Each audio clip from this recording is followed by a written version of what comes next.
Okay, three, two, one. Hello, world! Hi! Today is the 17th of April, and it's exactly 10 o'clock, at least Italian time. So 9 o'clock UTC, probably, or maybe 8 o'clock UTC. I don't remember if we are in daylight saving time or not. But who cares about that? The most important part is that it's lesson number 23. And 23 is a special number for Romans, at least for those Italians who live in Rome and the surroundings, because it is associated in a game similar to the bingo. It is associated with a vulgar word, which apparently has two meanings at the same time. It is associated, this vulgar word with sheer luck, or with hard working. And I find this beautiful. Apparently, it's the same thing to have sheer luck and to be a hard worker, because you get the same results, hopefully. So let's work hard, because this way we are building our luck, right? Okay, so last time we had a deep dive in 3 different topics, if I remember correctly. It was classes and inheritance in general. We talked about error handling, and we started talking about promises. And I don't know why you didn't complain about promises. I don't know if that's because they were pretty good to you, they were not that difficult, or if you just gave up long ago and you're just saying, okay, no, screw it. I don't want to know about this stuff anymore. I really hope it was the first one. The fact that you digested these things pretty fine. But if not, please let me know. We're moving towards the end of the academy, which doesn't mean the end of the streams, but at least the end of the things that I had in mind to teach you as the fundamentals. Hey, Tiago, hi. So we're moving towards the end of the fundamentals that I wanted to teach you. After that, I could start already giving you the certificates, the Inglorious certificate of the survival. And if you want a certificate, you can write me in private, in public. If you want to write me in private and ask me for a certificate, and I don't even know you, I'm thinking about those lurkers that maybe followed me for such a long time, but I never had the pleasure to meet them. That's fine.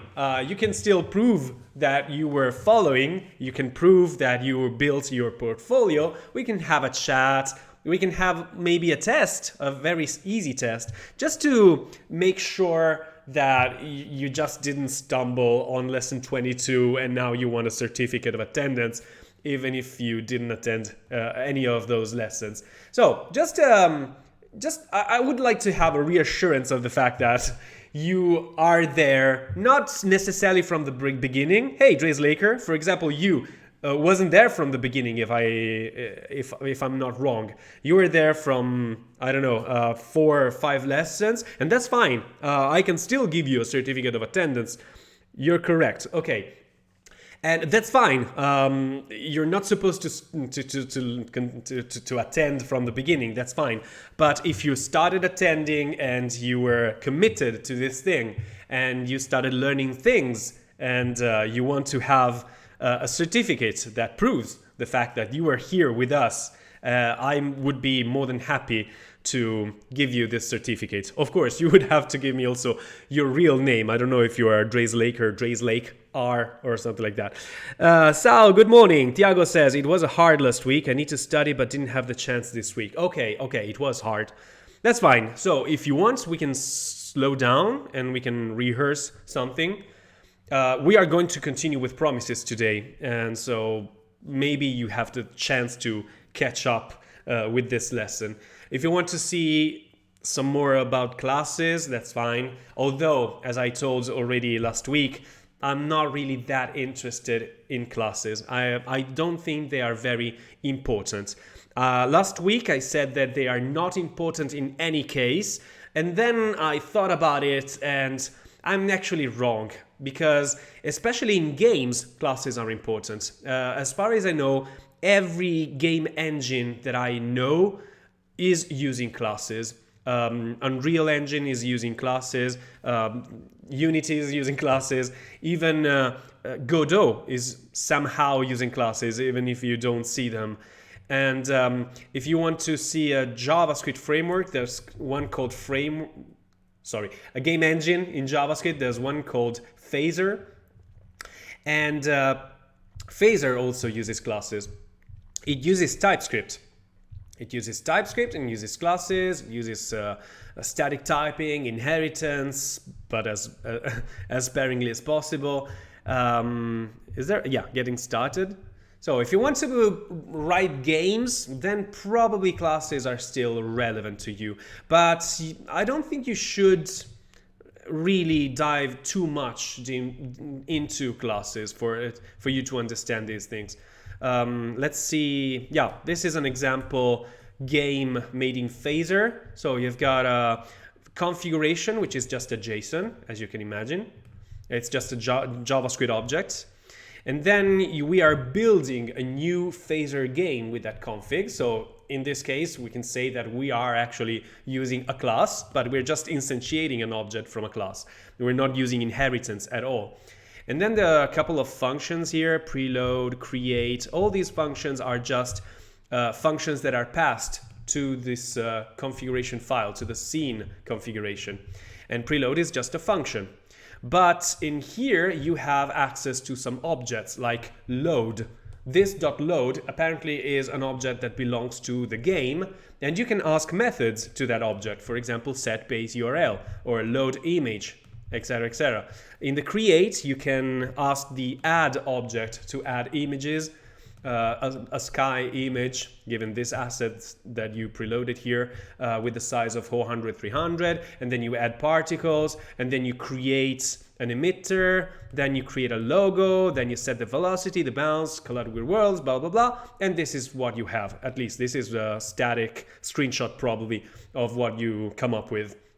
So as you can see, yes, we are using objects, but we're not really leveraging the ability to create classes and use inheritance on those classes. So even in Phaser, even in video games, you usually define a class just like if you define a module, meaning something that hides information and exposes information only if and when needed. And that's it.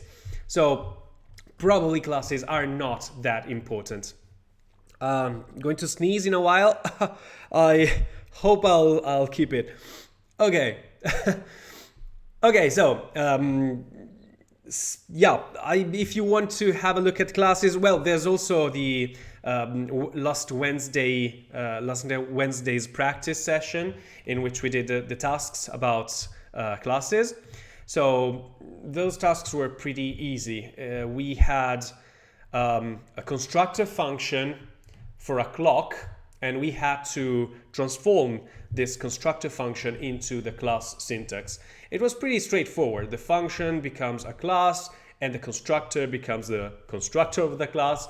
We've got those functions like render, stop, and start, which became methods of the class. And then we also started fiddling around with this hash symbol, which is a new addition in JavaScript that is not required at all, but allows you to make this method or this property private, so not accessible from outside, which is ugly to see. And it's also pretty useless if you stick with constructor functions, because the constructor function, when you define a variable like this one, let timer, or a function like this one, function render, inside of the constructor function, these are automatically private. They are hidden by the constructor function, so you cannot access them from outside. If you want something to be accessible from outside, you have to attach it to this object that is returned from the constructor function. So that's another reason why classes are really not that relevant in JavaScript, at least in JavaScript. I would say in TypeScript maybe it's a different matter, but in JavaScript, plain JavaScript, classes are not that important. Every time you are instantiating an object in JavaScript, you are usually instantiating not from a class, but from a constructor function. especially if you are instantiating a new, I don't know, a new array, a new object, a new date, the math object, the console object. Those are just plain objects usually created with constructor functions in JavaScript. And classes in JavaScript are just so-called sugar syntax for constructors, because you can definitely use constructors, but classes make creation of those elements, of those objects. I don't know if it's easier, maybe more similar to other languages. That's it. And then we also had a look at how to create classes that extend other classes. So if you have the class called clock and you want an extended clock which adds the precision of the clock, then you redefine the constructor by invoking the super constructor and adding what you want. And we're also redefining the start method using the property that we attached to the object instead of hard coding the 1000 that we had. This is the only two exercises that you really need to catch up with classes. I'm not doing this right now. You can watch the previous stream or you can do them by yourself. If you have problems, you can, of course, as always, contact me and we can have even a private session. I did a private session once with one of you students. One of you students were really struggling with setting up things, and we had a Google Meet, a very quick one, and we even were able to see each other face to face. Which is something that Angelo asked me to do too. Angelo proposed me once to have a video chat in which we are all together and we can introduce each other, so we know our faces, and we can just associate the faces to all the nicknames that we see in the chat. And that's a pretty good idea. I haven't done it so far, also because I want to respect your privacy, guys. I don't want to invade your privacy. So you expose whatever you want. You are my modules. So you decide what and when and how you want to disclose your information. As for me, as you know, I'm pretty open and transparent. You can even find my phone number and my email address online. I don't really care. Luckily, so far, nobody took advantage of this, and I hope it will be kept like this. And then we looked at error handling, and error handling is actually pretty easy, especially if you come from another programming language, because it has exactly the same behavior as in any programming language. The syntax is to wrap your code into a try block with a catch block in which you can handle whatever error was thrown inside of the try block. And you also have a finally block, which is a sort of a recent addition in JavaScript. It wasn't there from the start for some reason, but the finally block allows you to do some cleanup right before you quit the function. So you do things, if things go well, that's fine, then you're just going to jump to the finally. If anything goes wrong, the try block will be interrupted abruptly, and we're going to the catch block in which you're handling the error, but at the end you're still going into the finally block to do the cleanup. Why is the finally block so important? Well, there was an exercise about this, and I think it was really important as an exercise. So if you haven't watched my previous stream, I'm going to mention it really quickly here. So this exercise is, what is the difference between doing the cleanup code inside of the finally block rather than do it just after the try catch? Do they behave the same? Is it important to have this finally block at all costs?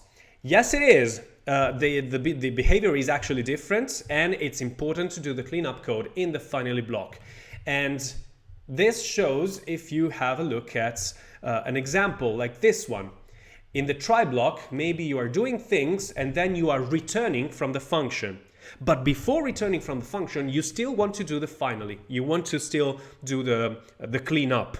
If you're instead doing the cleanup outside of the finally block, Well, this will never happen because as soon as you hit return, you are going to quit the function.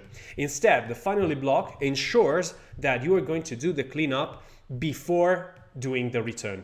So that's why it's very, very important. And the same goes, of course, if you have an error. So if you have an error and you are throwing an error, this, again, quits abruptly from the function. But before that, it's going to do the cleanup. Why am I talking about cleanup? Because, well, so far we didn't need any cleanup. But if you're, for example, performing a connection to a database, then this means that you have to open the connection to a database, you have to perform those operations, and then you have to close the connection to the database. If you don't close the connection, strange things could happen, or you have just dangling open connections that could lead to memory leaks, problems, etc., etc. So you always want to open a connection, perform the operations on the database, and finally close the connection. And you want to close the connection even if you get some errors. So if you have some errors, usually you do a rollback of the operations. You say, okay, never mind, I'm not going to try again to do that operation on the database, but still you want to close the connection.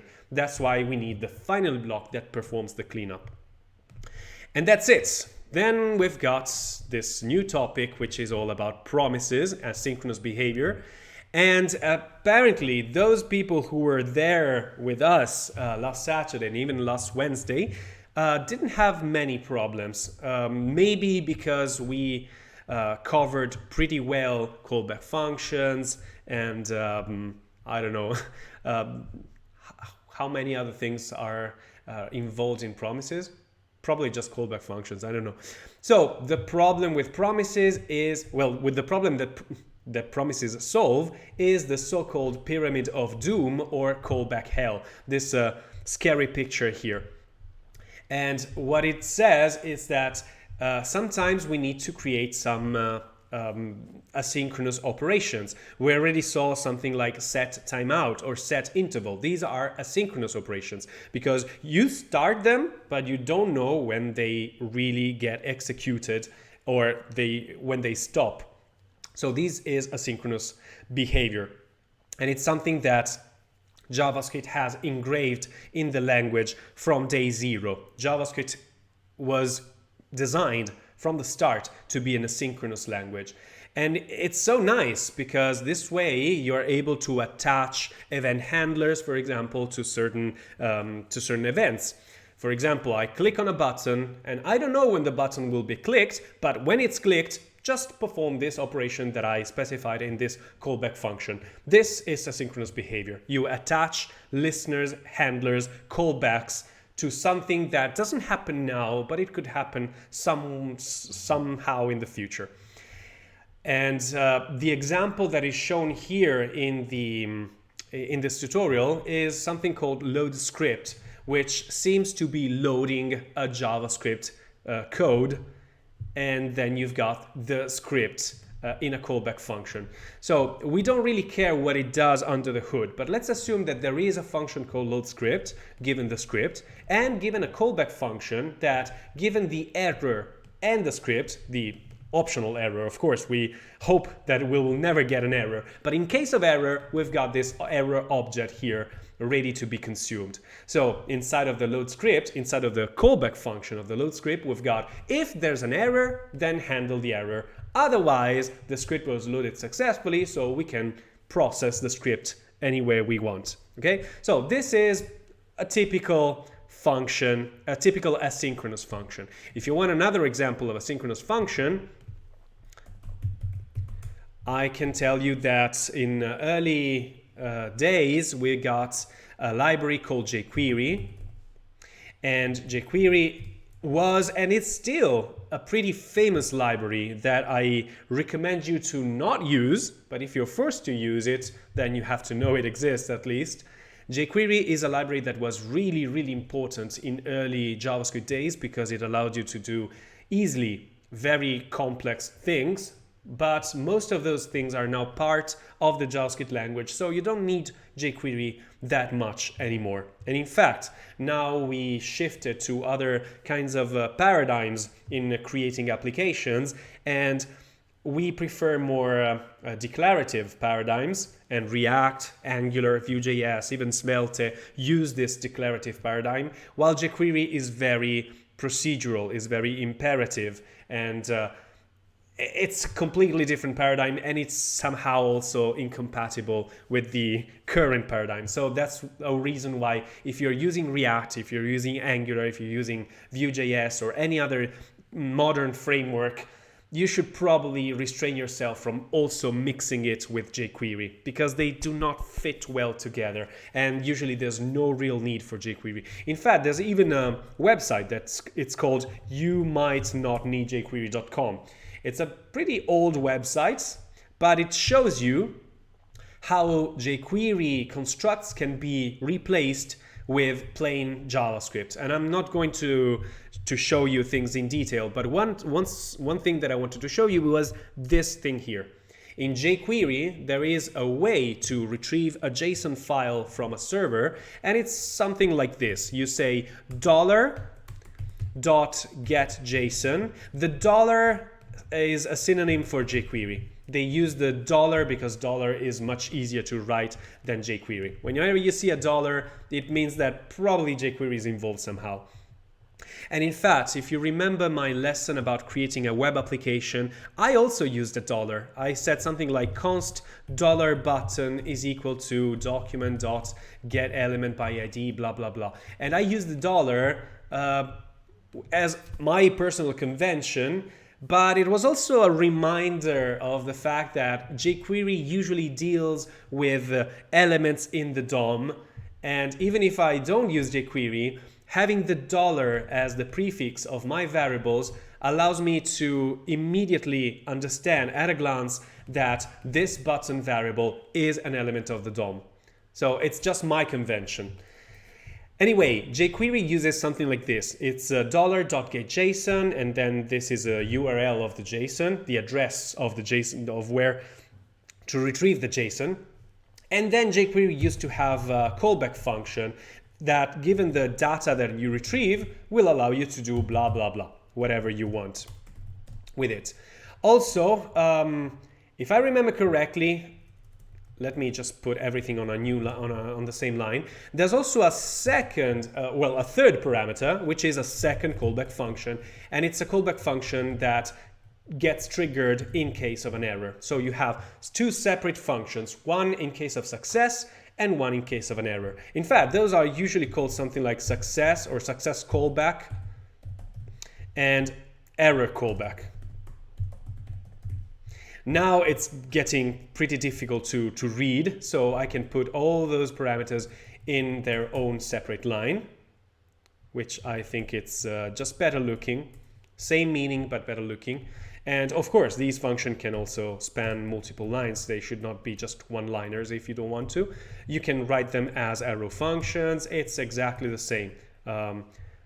That's just syntax. So jQuery and many other libraries or constructs that you find out there in JavaScript rely on callback functions. You invoke a function, you don't know when the function will start or will end, but as soon as something happens inside of this function, for example, the function returned with a success, you handle the success with the success callback function. And the same goes if you get an error. You respond with an error callback. I don't know when the error will occur. I don't even know if the error will occur, but if it does, and when it does, I will invoke this. jQuery will automatically invoke this error callback. You pass the function and it will be invoked by jQuery under the hood. And this is a way of doing asynchronous behavior. It's two different callback functions, one in case of success, one in case of an error. What you see here instead in the tutorial is similar but different, because it's just one callback function in both cases, in the case of an error and in case of success. In case of an error, the error object will be defined, and in case of success, the error object will not be defined, will be undefined or null or whatever. So you can just tell apart the two different scenarios with an if-else. If there's an error, do something, else do something else. And this is not old style code. It's still relevant and it's still modern code. In fact, I never told you too much about Node.js, but hopefully today we're going to look a little bit at Node.js. And I'm talking specifically to Deity, which some days ago asked in the Discord chat something about how to parse a JSON from JavaScript. And I told him that there was a way in Node.js to read a file. And if I have a look at how to read a file in Node.js, I will see that there is something like this. I have to require fs, which is something probably obscure right now, but we're going to have a look at it probably today. And then once we've got this variable called fs, we can invoke the method readFile, given the path of the file, given an optional encoding, because some files can be encoded in UTF-8 or ISO 5589-1 or something like that. So if you know the encoding, that's fine. Usually the encoding is UTF-8 or UTF-16. And then you've got a callback. So as you can see, in modern Node.js, you still have this callback behavior. And let's see an example. You read the file etc hosts encoding UTF-8, and then you've got this callback function which expects an error and some data. And if there's an error, you're going to do something. Otherwise, you're going to do something else. So this callback behavior is still there, is still present in Node.js. It's not just part of old libraries such as jQuery, and so it's still relevant nowadays. But the problem with this way of dealing with asynchronous behavior is the so-called pyramid of doom. What happens if you have to load one script, and then once you loaded the script, you want to also load another script, and then another one? In that case, you should have to nest those callback functions one inside another. You have to load the script 1.js, and then once you've finished, if there's an error, you handle the error. Otherwise, you're going to load another script, and in the callback function of this one, if there's an error, you handle the error. Otherwise, you're loading the third script, etc., etc. As you can see, this code becomes a Hadouken code, right? You remember that picture. They use this very scary skull with horns, but I prefer the Hadouken code. There is a way to avoid this kind of behavior, and it's just by giving a special name to every callback function. So the first callback function could be called step 1. So I define a function declaration, and then I pass the reference to the function to load script. And the same goes with the function step 2, which can be just seen as a reference inside of the step 1 function. So this allows you to have more plain code, not too nested. But still, we've got some problems. We've got problems because we have to jump through the functions to understand what happens. You still are not really that able to perform requests in parallel. It's very easy to perform those requests in sequence, one after the other. But what if I want to have those 3 scripts loaded in parallel, and then I can collect the results of those 3 calls together at the same time? It's pretty difficult to do it with callback functions. And we will see instead that with promises, it is very, very easy. So this behavior looks a lot like the behavior we already saw when talking about functions, especially when we deal with function composition.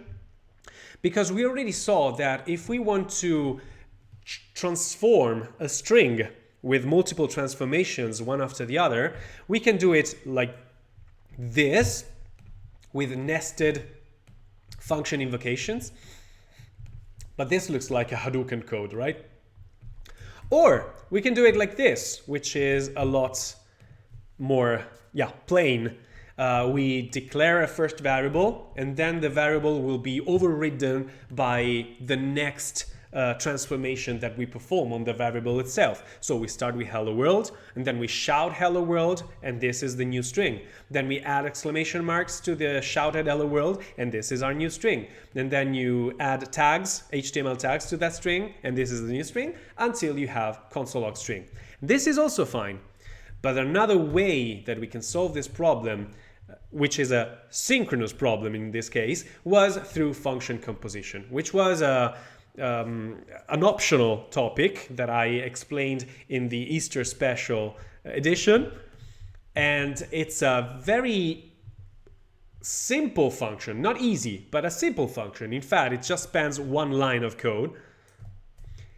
And it allows you to compose functions together and then apply them to the arguments. So this allows you for the best flexibility, the best power that you could have in your hands, because you can compose the functions however you want. You can leverage currying of those functions. So some functions are just plain functions, but some functions instead are curried functions, which are functions that return other functions. So in that case, you can even customize the internal behavior of that function, etc., etc. I'm not going too much into detail on this. Don't think it's really that relevant. This is just for those who know what I'm talking about. And now we've got a similar problem with asynchronous behavior, and we want to solve this problem with a similar solution. So we've got functions like this .getJSON, which require one or more callback functions. And this allows for a pyramid of doom for this Hadouken code. But there's an alternative to this, and this alternative is probably very similar to other constructs that we find in other languages, such as, I think that in Java we had for quite a long time the concept of future or future task. And I studied it at university, and I couldn't really grasp it completely. It was too new at that time. Now promises are pretty straightforward to me, but maybe because of the experience that I gained during the years, or maybe because I just learned them better than what my teachers were able to teach me at that time. So what is a promise? A promise is an object that is returned immediately when you invoke an asynchronous function. So let's say that instead of having the .getJSON given the URL to be a function that doesn't accept these callback functions, but immediately returns something. Let's change the signature of this function and say getJSON gets the URL and doesn't get anything else as parameters. Instead, it returns something immediately. And this thing that is returned to us is a promise object. So it's a way to say, I owe you something. You're asking me for something. I don't know if I will be able to provide you something.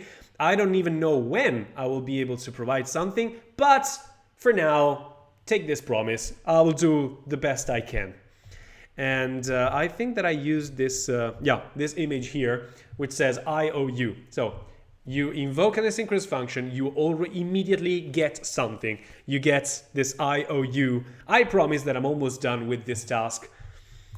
And the promise object is an object to which I can invoke a method called then. In fact, we even say that the promises are thenable objects, which means there are objects to which I can invoke the then method. And the then method accepts a callback, which is the success callback, exactly that same success callback. So I'm going to call it success callback, given the data. And you can do exactly the same things that you were performing in the non-promise based function. And what about the error? Well, in case of the error, you can even attach a catch method to the promise, instead of which you can place the error callback. Given the error, it will do blah, blah, blah. Okay, so far, there's not much difference. We are just somehow decoupling the function, the asynchronous function, and the callbacks. We don't have to specify them at the same time. We can specify them in two different moments. The moments in which I specify the asynchronous function, and then the moment in which I attach those callbacks to the asynchronous function, or not even to the asynchronous function, but to the promise that was returned by from the asynchronous function. So nothing really interesting here. In fact, if I use promises the wrong way, this is not going to give me any advantage at all.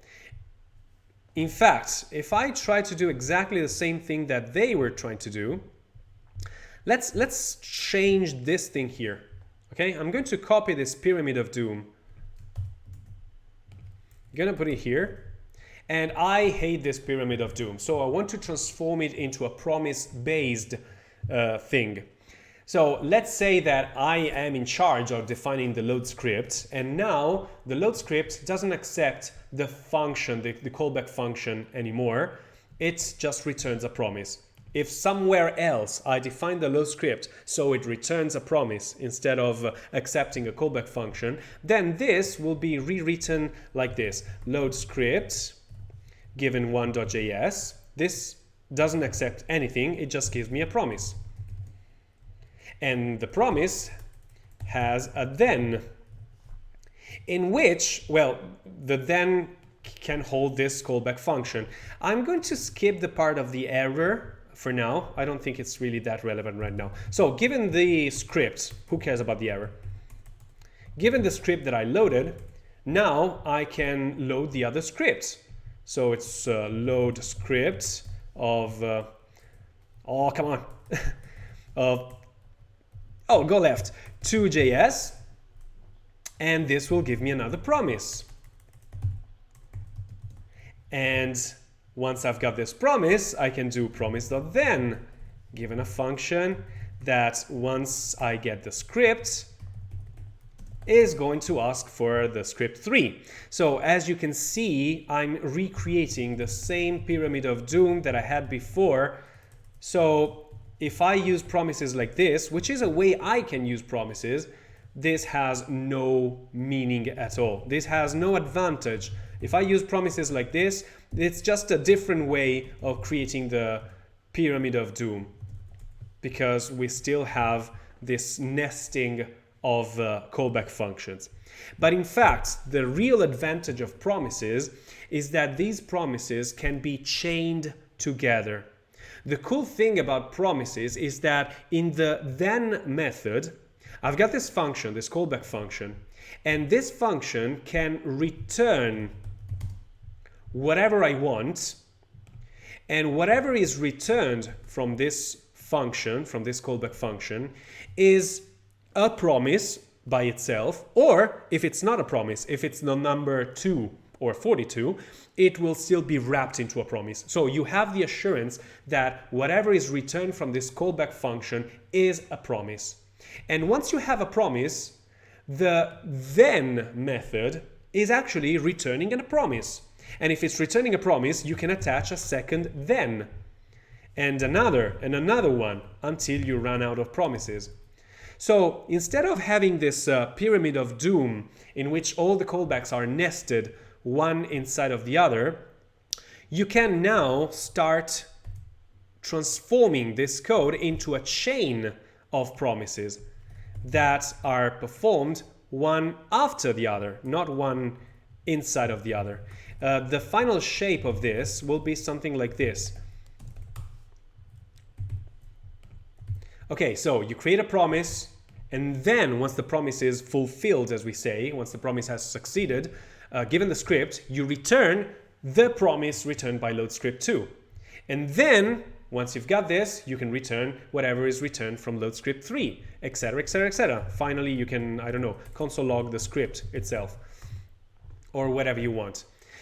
The promises are chainable, which means that I don't even need to declare a promise. I can just say, hey, load script, and then do this, and then do that, and then do this other thing again.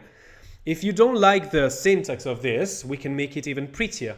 For example, we can have the thens being indented a little more, and each one being in its own line, like this.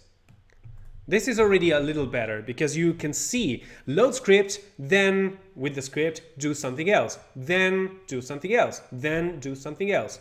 Okay, so it's just a sequence of steps. It's a flow, it's a stream of data that is being processed. Much like array methods. You remember array methods? We stressed a lot on array methods because I wanted them to be really clear to you. So this should be pretty understandable. And if you want, those callback functions, of course, can become arrow functions. And since those arrow functions just do one thing, which is returning something, we can even make this way more readable by just removing stuff. So I'm going to turn all these anonymous functions into arrow functions.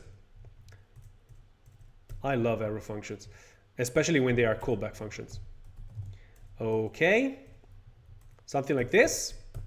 And now look how nice the code is. It looks a lot like those exercises that we did on array methods. So you get an array, then you filter out the events, then you map to square, then you reduce to the sum of their elements. This is exactly the same thing. Load the script, then do something else, then finally do the last thing. And what about errors? I completely left out the errors. Well, the cool thing is that, as I told you, we've got the catch method, and we can place the catch method wherever we want. We usually put the catch method at the end. This catch method will catch any error that happens in any of the promises that you see here above. So it's very convenient, and it's very similar to the try-catch block that we already saw when dealing with error handling. We can perform multiple operations one after the other, and in any case, in any line, in any situation, if we get an error, we're going to jump to the catch block and we will handle the error. Little did you know, at a certain point they even added the finally block too. So you can even have this function which allows you to clean up, to wrap up all the things. You can say console log done or something like that. Okay? Oops, I saved the file and it got automatically formatted, but I don't want to right now. So here I can, I don't know, console error, the error. Oh, come on.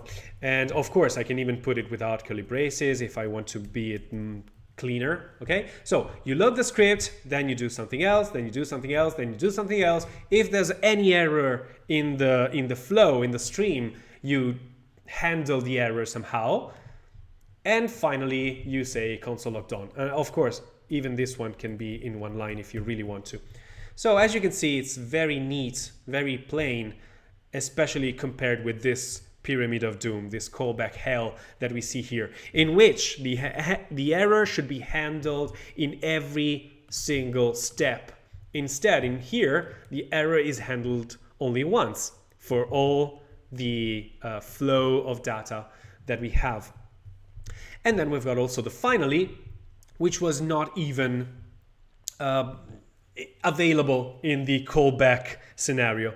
Okay, so very powerful, very clean to read, to write, and also very powerful. And now we're going to see how much more powerful it is, because promises are not just about method chaining, they're not just about promise chaining as we did, but okay, yeah, there's also a part about error handling, which we're going to have a look at. I think it's very, very similar to what we already saw, but oh, okay, wait a second.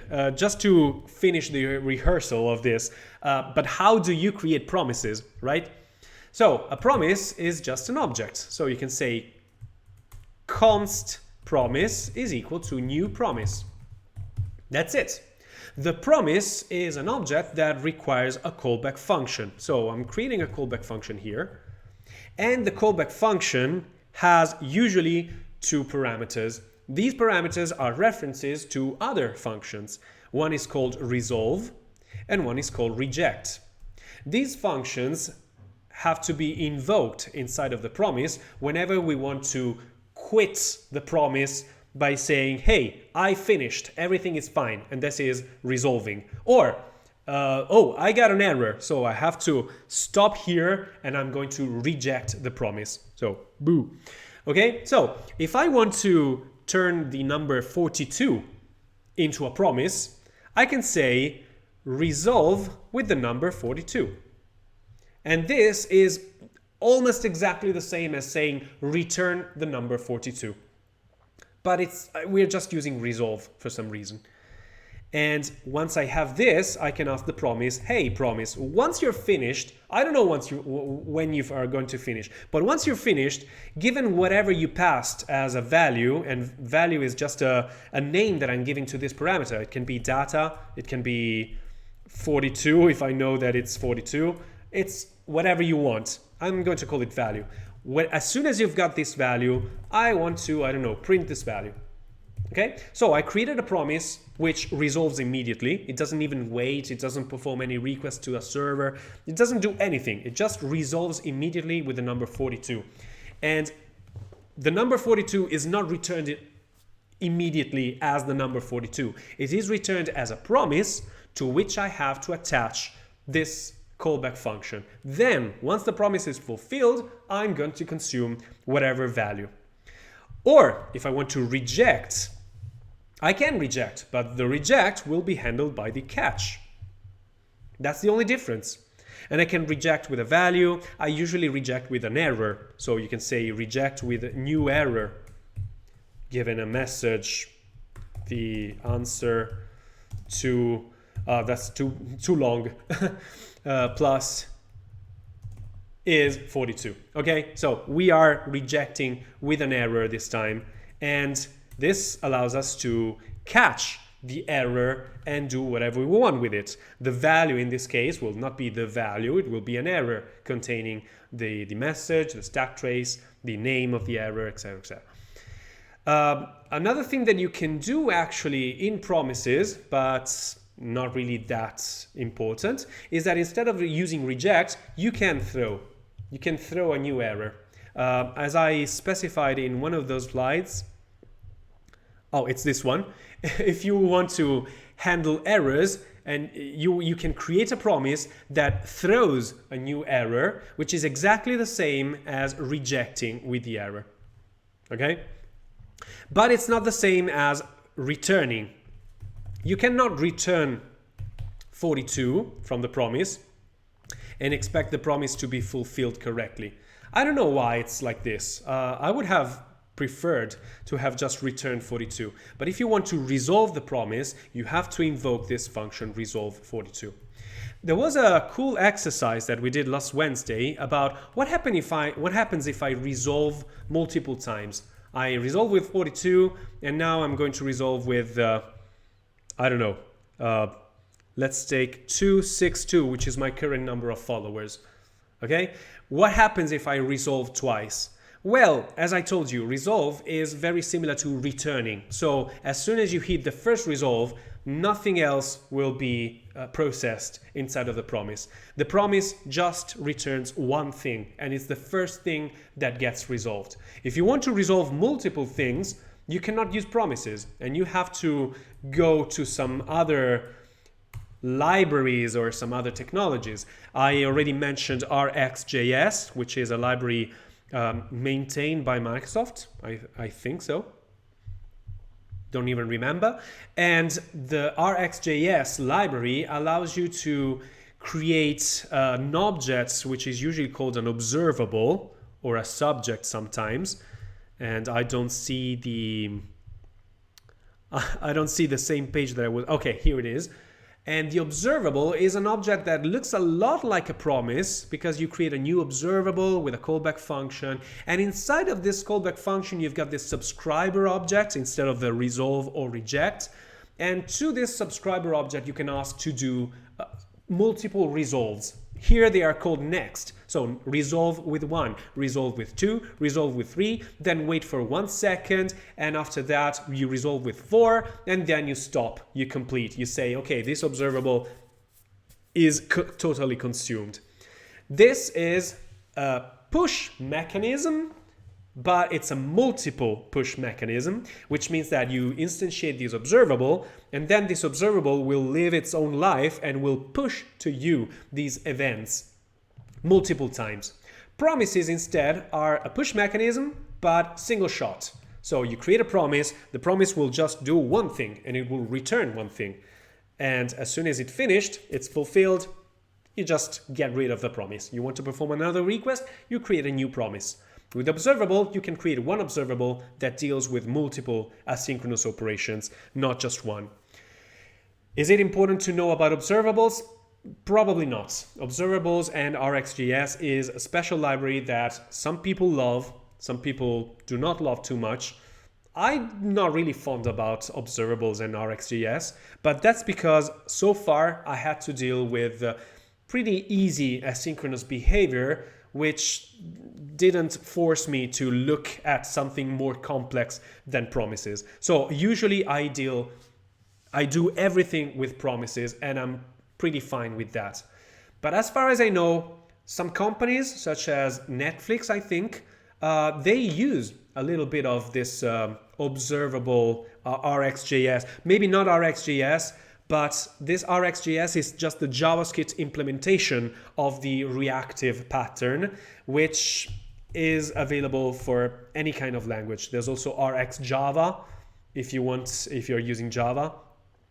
And there must be also an Rx C# or Rx whatever. I don't know if I can find. Yeah, it's called ReactiveX, reactive extensions. And if you look at ReactiveX, you should probably see all the possible. Yeah, okay, I see it here in the footer. RxJava, RxJS, Rx.NET, which is a C# counterpart, RxScala for the Scala language, Clojure for Clojure, Swift for iOS development, and also others. Ruby, Python, they created multiple ports of the same library in practically every language. So if you have to deal with complex asynchronous behavior, one day, maybe you can give a try to ReactiveX. As for me, I think it's just too much for what I need. And I usually create complex applications. I'm not just doing to-do lists, but all these complex applications never needed all this kind of complex asynchronous behavior. So let's stick with promises, and promises are pretty easy to create. This is the way you create promises. And you cannot resolve multiple times. You can just resolve one time and that's it. And you can easily promisify some functions that do not rely on promises. For example, setTimeout. setTimeout is one of those functions that rely on a callback function because it's setTimeout given a callback function after, I don't know, one second. This is not giving me a promise. This relies on callback functions. What if I want to promisify? What if I want to turn this asynchronous function into a function that returns immediately a promise? How do I do that? I would like something like const promise is equal to setTimeout, and then after the promise is fulfilled, I want to perform that callback function. This is how you promisify from the external. This is how you use a function that is promiseified somehow. Well, you cannot just change the signature of setTimeout, but you can wrap setTimeout into a promise. You can say const promise is equal to a new promise, and the promise has this callback function, as you know, and inside of this promise you do the setTimeout. Now the promise accepts a resolve and a reject. We don't really need the reject right now because we're going to resolve. So we can even skip the reject part. So if we don't need it, we can just remove that parameter. We're just going to use resolve. And in this callback function, we can say resolve. And that's it. So wait a second and then resolve the promise. Or if this anonymous function has the same number of parameters than the resolve function, maybe we can even pass a reference to the resolve function, just like this. You see how important it was to see functional programming, because now you should be pretty comfortable with me turning these anonymous functions into references to functions. And that's it. Now we've got a promise, and this promise can do whatever. It's going to wait for 1 second, and then it's going to resolve. So once it has resolved, I can do whatever I want with it. This is the usual way I can create a function called, for example, delay. I can do function delay given some number of milliseconds, and the function delay is going to create a promise like this one. And I'm going to pass the milliseconds because I don't want them to be engraved in my function. And now I can say, hey, wait for, I don't know, 2 seconds and then do something. Of course, the function delay should return something. I'm creating a promise, I should return the promise. I can even return the promise as it is like this. And since this callback function is doing one thing, I can remove the curly braces. As you know, I'm going very quick, juggling with the code, but that's because we already saw this stuff last Saturday. We rehearsed it a little bit on Wednesday, and it's really important to have a look at the shape of things rather than and the concept of things rather than copying this code along with me. I'm still stopping at the last version of the code, okay? So you can copy this last version instead of having all the intermediate versions in between. Remember that I'm also recording these lessons and I'm also uploading them on YouTube for free. So you can also go on YouTube and you can watch them maybe slower time. You can pause, you can do whatever you want. Or you can just get back to me and write me on Discord or whatever you want. Okay, so now we promisified a function that was not intended to be used with promises. And promisifying is actually pretty important, so important that I think that in Node.js we have a function called promisify. Okay, this is a very old Node.js, but who cares about that? We also have it in the latest. The latest is this one. 11.15. Let's see if I can find promisify. Yep. So promisify is a method that is already provided by Node.js, which allows you to take one of those functions that rely on the callback style. This callback style is usually called error first callback style because those are functions that take one callback and the first parameter of that callback is usually the error, right? So exactly like this one here that we saw before, the read file function from Node.js allows you to specify a callback function that has the error and has the data. Only one callback to get both situations, if you got an error or if you didn't get an error. And if you have a function that requires a callback with this shape here, error first, you can use this other function provided by Node.js called promisify, which allows you to transform this function into a function that returns promises. So fs.stat apparently is such a function that uses callbacks. And if you do a promisify of fs.stat, you will get in return a new function which instead returns a promise immediately. So you can do stat of the parameters that usually fs.stat require, and then you can do something and catch the error, etc., etc. So even if you have functions that do not use promises, at least in Node.js, you can even use this function that turns them easily into promises without the need from you to turn them into promises manually, just like we did with the set timeout. And it will just work. So you can use pretty easily promises everywhere. Little did you know, jQuery started with callback functions, and then jQuery actually allowed you to also use the getJSON function promise-based. The problem with jQuery is that they started creating a sort of promise which was called deferred. It was not called promise, it was called deferred. So this was called deferred.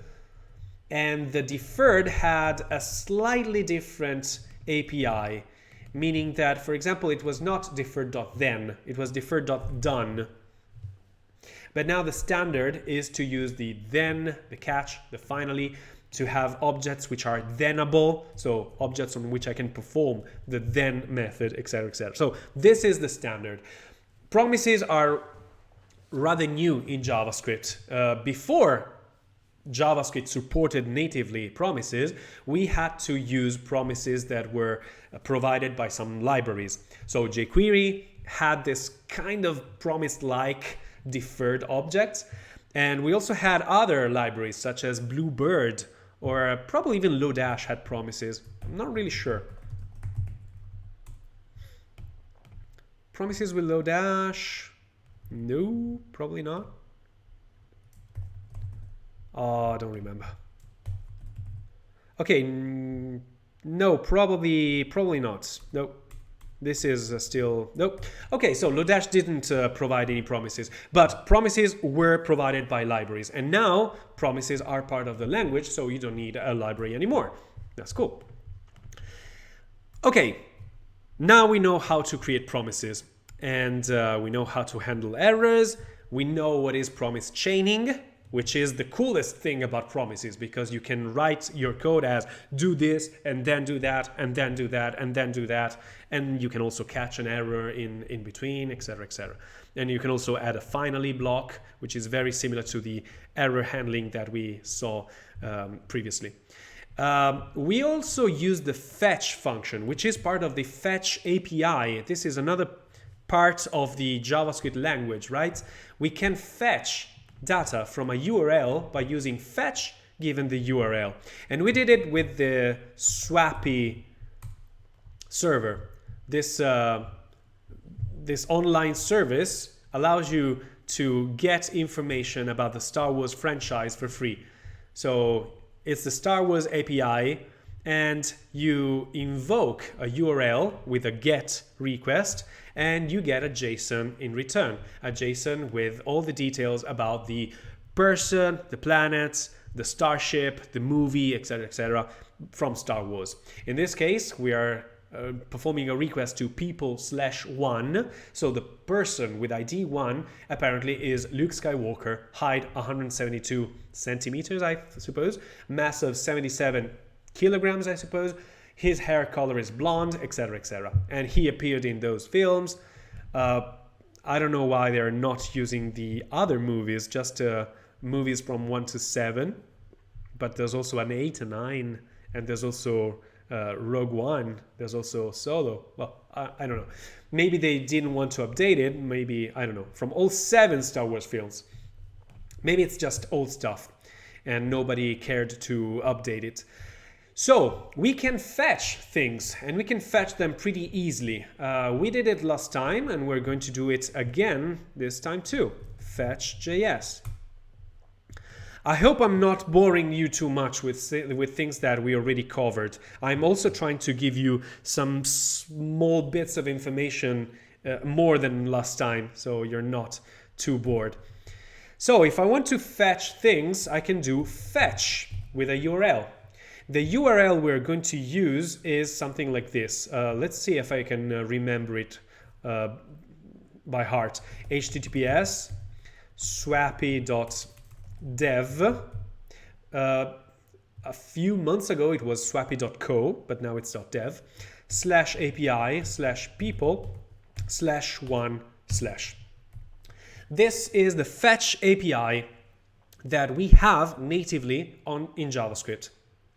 And the fetch API is, by design, promise-based. So you don't have a callback function here as the second parameter. The fetch API is going to give you a promise.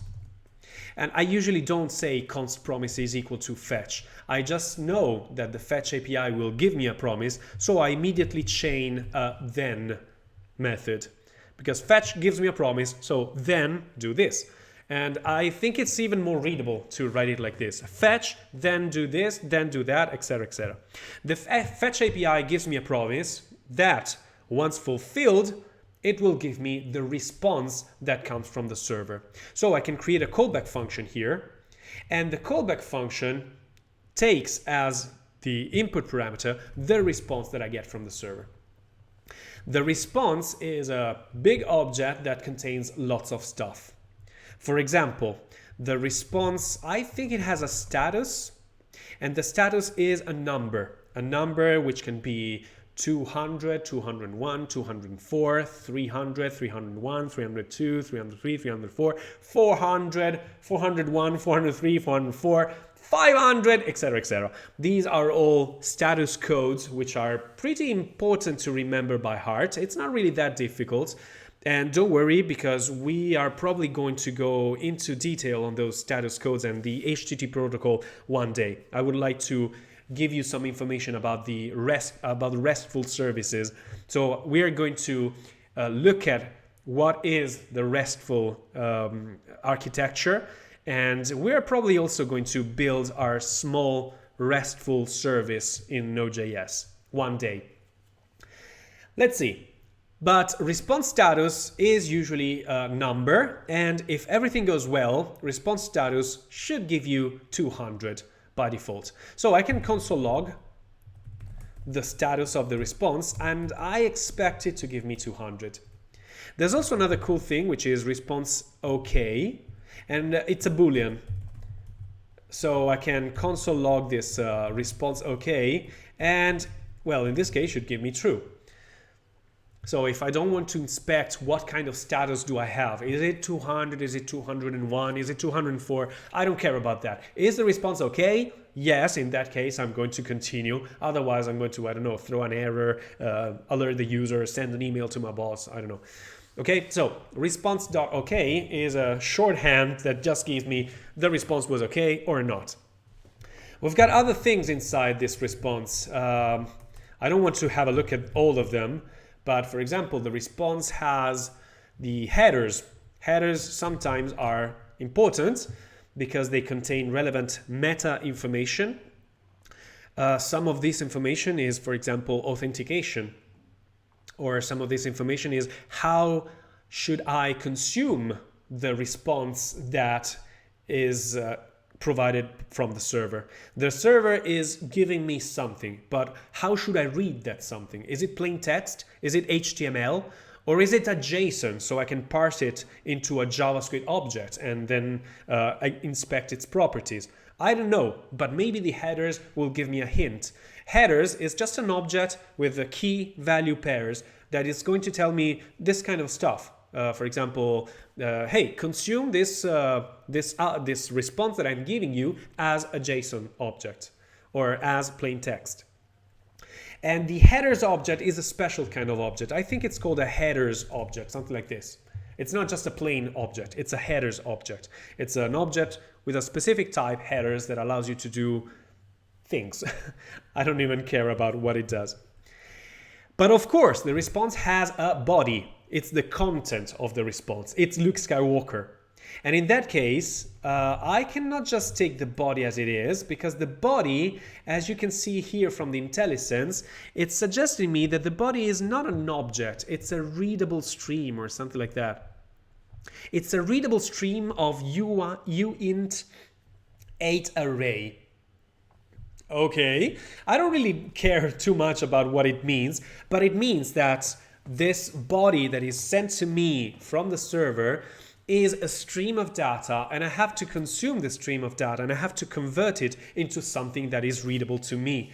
The stream of data usually is converted into plain text, so I can do response.text as a method, and this is a method of the response that is going to read that stream of data and convert it into a string of text. But if it's not a string of text, if it's a JSON, maybe what I want is to convert it into a JavaScript object. And there's another method from response, which is response.json. Response.json takes the stream of data and converts it into a JavaScript object that I can consume. However, response.json is an asynchronous method. It's not synchronous. So what I get from this response is not the body of the response, but it's a promise that will probably eventually be fulfilled and will return the body of the response.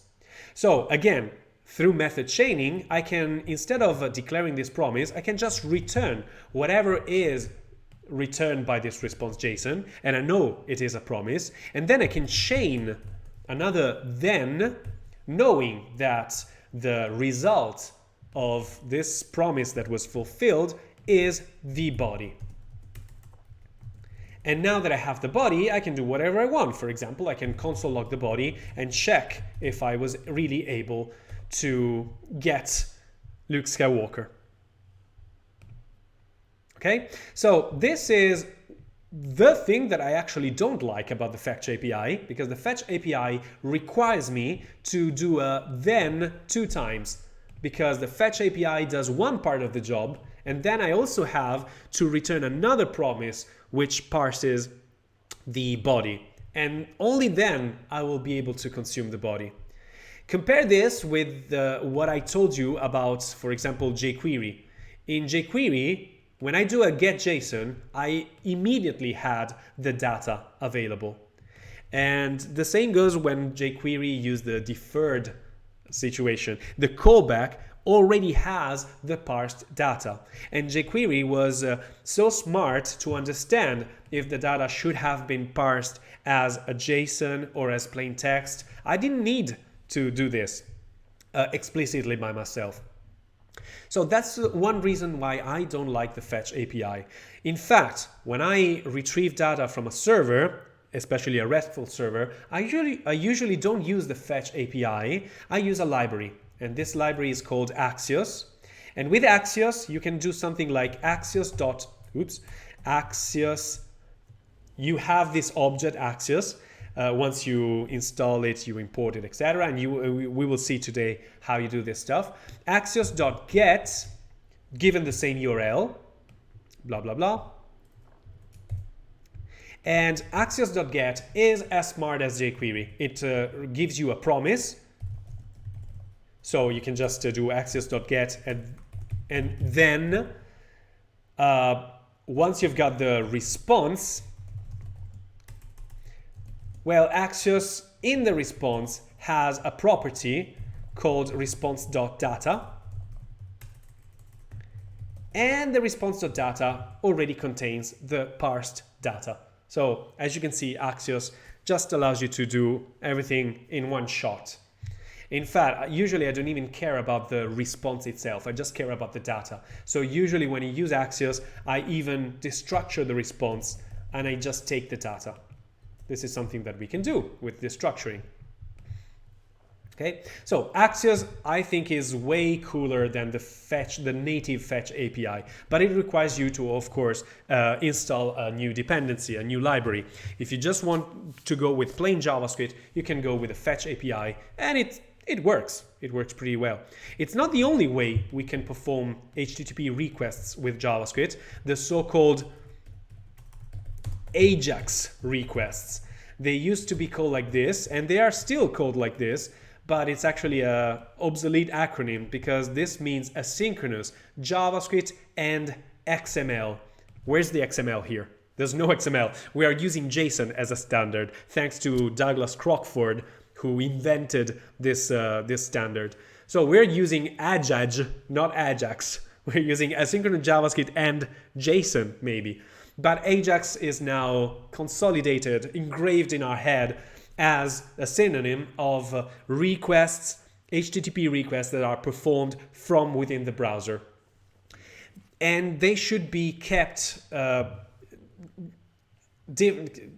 you should consider them different than other kinds of requests. For example, requests that come from Node.js, from a Node.js application, are not AJAX requests because they are server to server. Node.js is an environment that allows you to create command line application, desktop application, or server applications, and all the requests that you perform from Node.js to some other servers, like Swappy, are server to server. Instead, a request like this one, which we are going to perform from the browser, is a client to server request. And when the request is performed from a browser, there are some security measures that we want to keep in mind. So that's the reason why we are still calling those requests AJAX, to remember ourselves that AJAX means requests that come from a browser. Let's just keep it like that. So let's try this fetch API. I'm going to open a new tab as always. And this is what I have. I've got the fetch, then given the response, I'm going to log the status. I'm going to log if it was okay. I'm going to log the headers, and I'm going to transform the response the response body into a JSON object. And once I finished, I don't know when it's finished, but once I finished, then and only then, once I have the body, I will console log the body. Let's go. Okay, it was pretty immediate. The promise started in a pending state, but after a few milliseconds, the promise is actually now fulfilled. It doesn't show it here, but it was pending and now it changed status into fulfilled. The fulfilled promise is the promise that is returned by this then. It's not the fetch promise.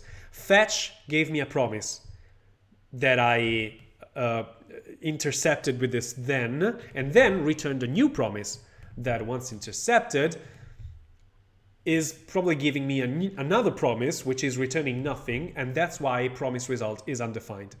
So what I see here in the console is 200, which is exactly the response status I expected. True, which is exactly the OK value of the response.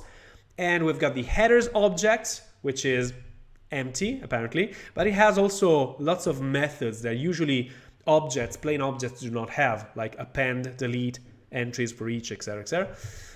And then we've got the body. We are console logging the body, and the body is this JSON object, which is the same value that we saw in the browser, in that page. But in that page, we saw also not just the data, but also the Chrome of the data. So the header, the footer, the colors. Here we just have plain data that we can, for example, show to the user. We can easily grab this data and put it in our HTML. If you remember our lesson about the to-do list, our basic web application, well, now we have a glimpse of what we can do. Instead of just showing a static list of to-dos that we engraved in our client-side code, now we are able to fetch this data from somewhere else, and we can present this data to the user with the same logics.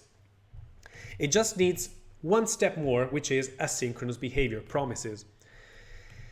Okay, so you can see this is actually a JSON, a JavaScript object. I can inspect it as any JavaScript object. It has starships, vehicles, species, no species.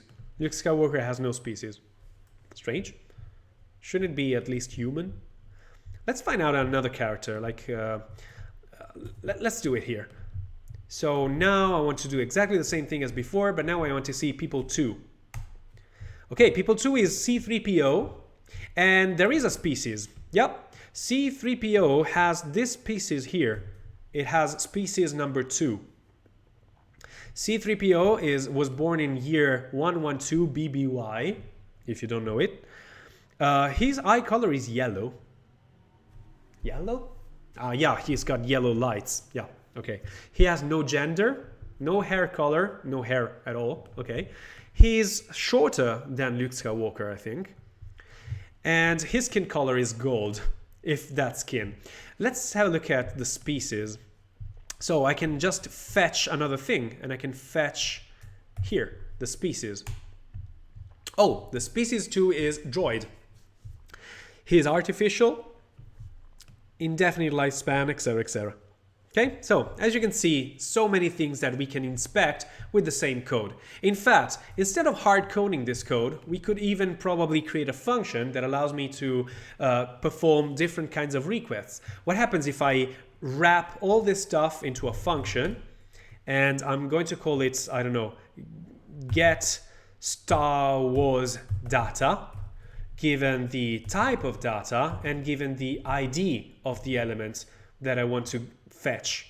So I'm wrapping all of this into a function called get Star Wars data.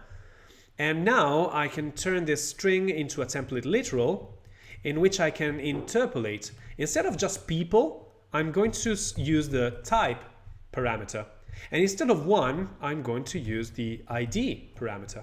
Now I've got one function that I can call with one line, one invocation, and it will give me all the information that I want very easily. Shall we try it? I went very fast on this, but as you can see, it's just juggling with the concepts that you already know from the previous lessons. I'm just mixing promises with functions. So now that we've got the get Star Wars data, I can probably invoke it with people. Let's see who's people 3. Oh, R2D2, Arturito, like they say in Spanish. R2D2, he's a droid. Oh, okay, his eye color is red because he's got one red light. Not really that heavy. 32 kilograms is not that much. Well, actually, pretty heavy to lift, but yeah, it's still doable. His skin color is both white and blue, mostly. Yeah, that's true. And now that we've got R2D2, can we have a look at planets? Planet number 1, is it there?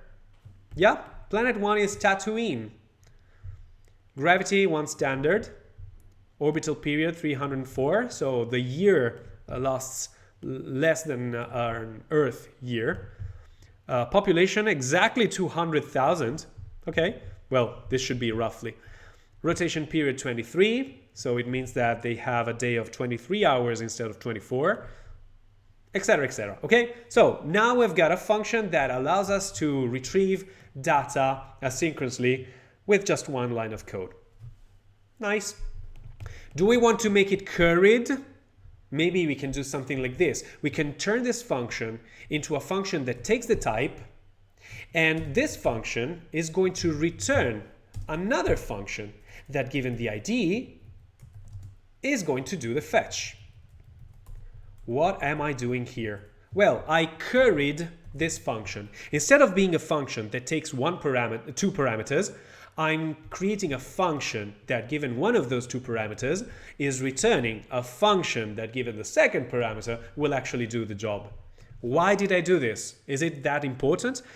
No, of course not. But in this way, I can now define multiple functions that are specializations of this one. For example, I can create a function here called get Star Wars people. And get Star Wars people is the result of doing get Star Wars data given the type people.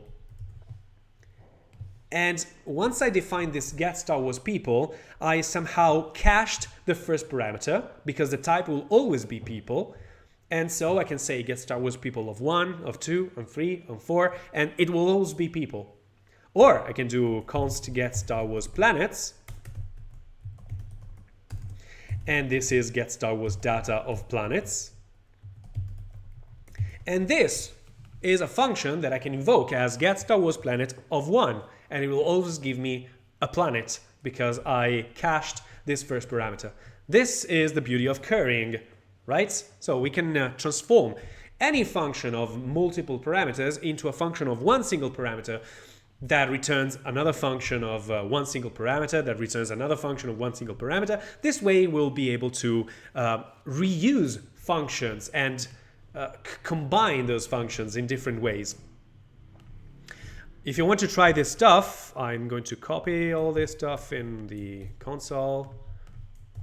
Now that we've got get Star Wars data and the 2 declination, get Star Wars people and get Star Wars planet, I can say get Star Wars people of, let's say, 4. Is there a 4? Yeah, Darth Vader. Ooh. Dun, dun, dun. He's very old, very old. I don't even know what it is. 41.9 BBY. He's male. He's quite big, 202 centimeters. He's, well, he's not fat, but probably he's got a lot of junk, a lot of hardware. So 136 kilograms of mass is pretty huge.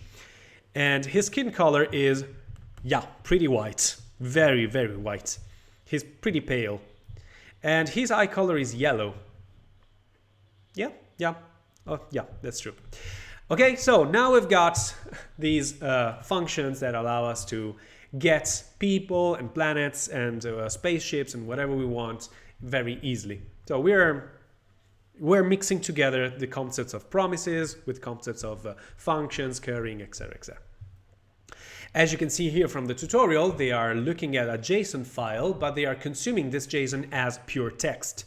And in that case, if you console log the text, you will see the content of the JSON file as pure text. But if you want to, you can do response.json as we did, and the JSON that we get is not pure text, is actually a JavaScript object to which we can ask, for example, hey, user, give me your name. Let's see what else we've got here. Blah, blah, blah. That's too much. No. Don't care. Okay, so in summary, we've got this thing here. We can create a promise. The promise starts with the state of pending, and the result is undefined, of course. But then two things could happen. First, the promise is fulfilled. So the state of the promise changes, it becomes fulfilled, and the result is the value that is returned from the promise. Or the promise throws an error, so the promise is rejected, it turns into the state of rejected, and the result is an error. Or I can just return the promise itself, and I can chain with something else. With the result of the new promise, I'll do this and this and this and that. Hope this makes sense to you. Error handling with promises, I think that we already know it. We're just catching errors with the catch method. And I can put the catch method at the end of these promises. It's always, I think, best to put the catch method at the end of these promises. Sometimes I saw people do things like this. I'm going to put a catch in between. What happens when I do this? What happens if I do load script 1.js, then do this, catch the error, then do that, and finally do this? Well, what happens is that the catch method is going to catch any error before the catch, so any error that occurs in load script 1 or load script 2. And the then is actually executed after the catch. It's a consequence of the catch. So watch out, because this code is behaving completely differently from before. This is not going to do just a then, if you get the errors, catch, otherwise continue. This is not continuing. This is a then that is part of the catch. So this is actually load script 1.js and then do this, and we're done. If there's an error, catch the error and then do this and then do that. I hope this you get the difference. So usually it's much better to have multiple thens than one final catch and of course one finally, which is exactly the same as we saw with error handling. You do try with thing number 1, thing number 2, thing number 3. In any line of this try block, we can have an error. In that case, you are going to handle the error, and only at the end, you're going to execute the finally block. I would suggest you, if you're dealing with promises, to have a syntax which strictly relates to this syntax here. And the reason is that, well, it's more coherent and it's less error prone. And also because today, as soon as possible, I will show you a new construct in the JavaScript language, which allows you to even remove the concept of promises almost completely. Almost. Not completely, but almost. Okay, throwing, rethrowing, I don't think it's really that important. Of course, as always, I expect you guys to get a little deeper on the details, on some details. I cannot tell you every single thing because it's not even worth it. I just want to focus on the most important parts of the parts that you are going to use in your everyday job. And then we've got the promise API, and this is something that I really like. So I'm going to create a new file here, new promise API. Promise API. What is promise API? We already know that a promise can be created pretty easily by saying new promise and the resolve and the reject. Ooh. And then you can do whatever you want in this promise. You can resolve immediately, you can resolve after a delay, you can reject immediately, you can reject if some error occurs, etc., etc. And the promise, we can say that it's a class. It's not a class. In fact, if you see here, it's a promise constructor. So it looks more like a constructor function. But you already know that classes in JavaScript are mostly sugar syntax for constructor functions. So let's just call it a class. The promise is a class, and I can instantiate new objects of type promise by declaring new promise. Just like classes, just like ordinary classes, the promise is a class that has static properties and static methods too. Which means that I can even say, hey, promise, not the instance of the class, but hey, you, class promise, what are you able to do? It has some methods that are worth mentioning. The most important one probably to me is the all method. Promise.all is a method that is going to return a new promise, and the promise is returned to you, is going to be fulfilled, is going to have the then method invoked on it, only if all the elements of an array of promises have finished. So promise.all is one of those methods of the class promise, if we want to call it a class, that allows you to perform requests in parallel. You can fetch multiple elements. You can start triggering the fetch of all these elements, and promise.all will wait until all the promises have finished. As soon as all the promises have finished, then the promise will trigger the then method. And this is so cool because it makes parallel executions so easy. It's very difficult to achieve this thing with just callbacks, but with promises, you just have an array of promises and then you trigger them all at once. Let's try with fetch with this code here. So for example, I can say something like get Star Wars people of 1, and this is going to give me one promise, right? But then I'm going to put it in an array. This will become an array of promises. I'm going to get the person 1, then I'm going to take the planet number, okay, let's do 1 because this way it's fail safe. Now that I've got the array of promises, if I have this array of promises, I'm just going to have these promises starting the execution, but I cannot get those results. I cannot just attach a then to these ones. So I'm going to wrap them into a promise all. And this promise.all is going to wait for all the promises to finish, to settle. I'm saying settle because I don't want to use the term fulfill. But I'm actually wrong. These promises should all be fulfilled. In fact, there's also another term which is all settled, which means that all promises should finish regardless if they finished with a success or an error. Okay, so sorry, I was getting confused. There's a method called allSettled, which is going to check, to wait for all the promises to be settled, to finish, either with an error or without errors. But promise.all waits for all the promises to be fulfilled, to finish with success. And in that case, it's going to return a promise. And as always, I don't want to return a promise, I want to just chain the then. But what is the result that I get in the then?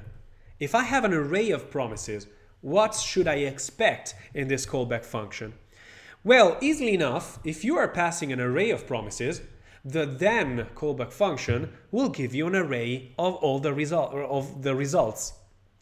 So here, if the promises return anything, I will have the results, and it will be an array of 2 elements in this case, because we've got 2 promises.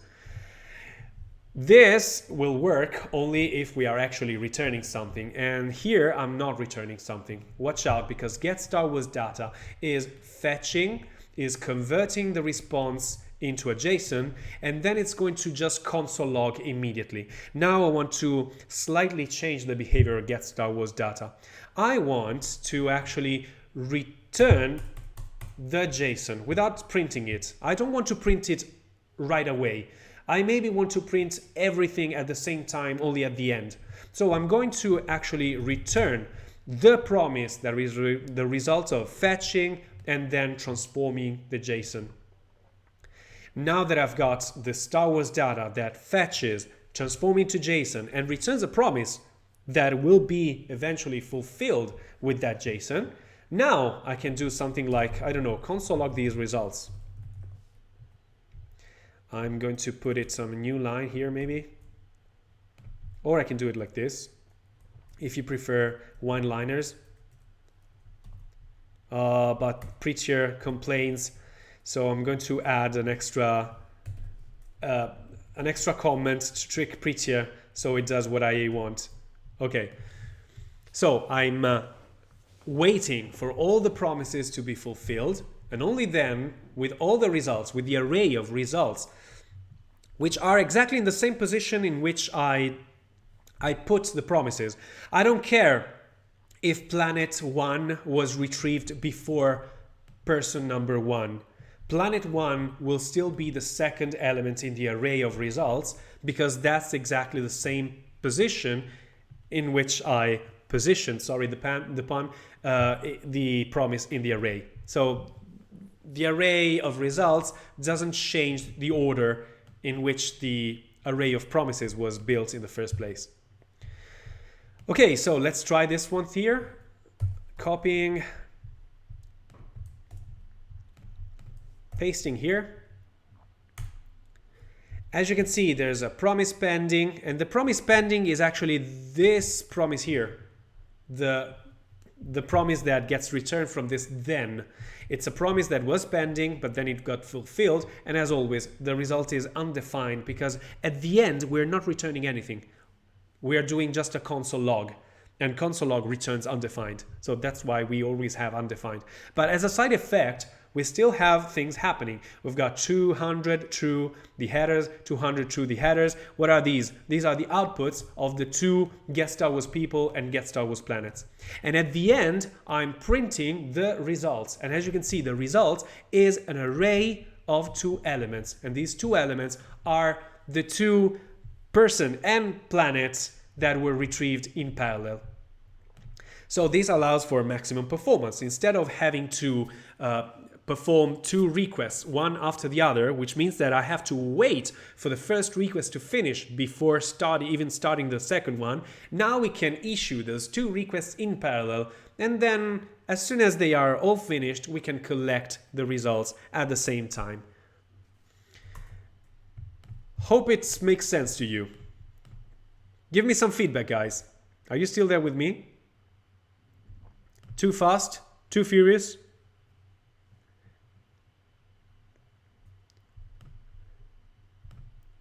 Okay, just waiting for a delay. There's people typing maybe. Or people just gave up. I'm here! Awesome, Tiago. Thanks a lot for the feedback. Okay, so everything's good so far? Probably. Okay. Makes some sense, but pretty hard to grasp. Yes, it is. But it takes time to digest. Yes, it is. That's true. That's true. But don't worry, because probably I will show you some sugar syntax now that is going to make things a little easier. Probably. But still, there's some other promise API to see. So promise all takes an array of promises and it returns a promise. The promise is a promise, so you can use a then, and the then method accepts a callback, and the callback has as a parameter the array of all the results of the promises being fulfilled. So in here, let's see. Let's have a look at this code. I think a good exercise is to try to make sense of code that is written by someone else. So we've got an array of URLs. We've got an array of internet addresses. This is an array of addresses of people that are on GitHub. So Iliakan is one of these people, and I can probably also find Ice on Fire, which is myself. That's me. Okay, so we've got an array of all these URLs, of all these addresses. And then we've got a map. This map method takes all the addresses in the URL and performs the fetch on the URL. So since fetch is a function that returns a promise, the URL's array of strings was mapped into an array of promises. Now that we've got this array of promises, we can do promise.all requests, because we are passing an array of promises to promise all. And promise all, as I told you, is returning one promise, with which I can use a then method on. And the promise in the callback of the then method has this responses parameter, which is an array of all the responses that I got. So now I can do responses.forEach, for example, and I can check response.url, response.status, etc., etc. So promise.all waits for all the promises in the array of promises that you pass as input to be fulfilled, and only after that it's going to do something.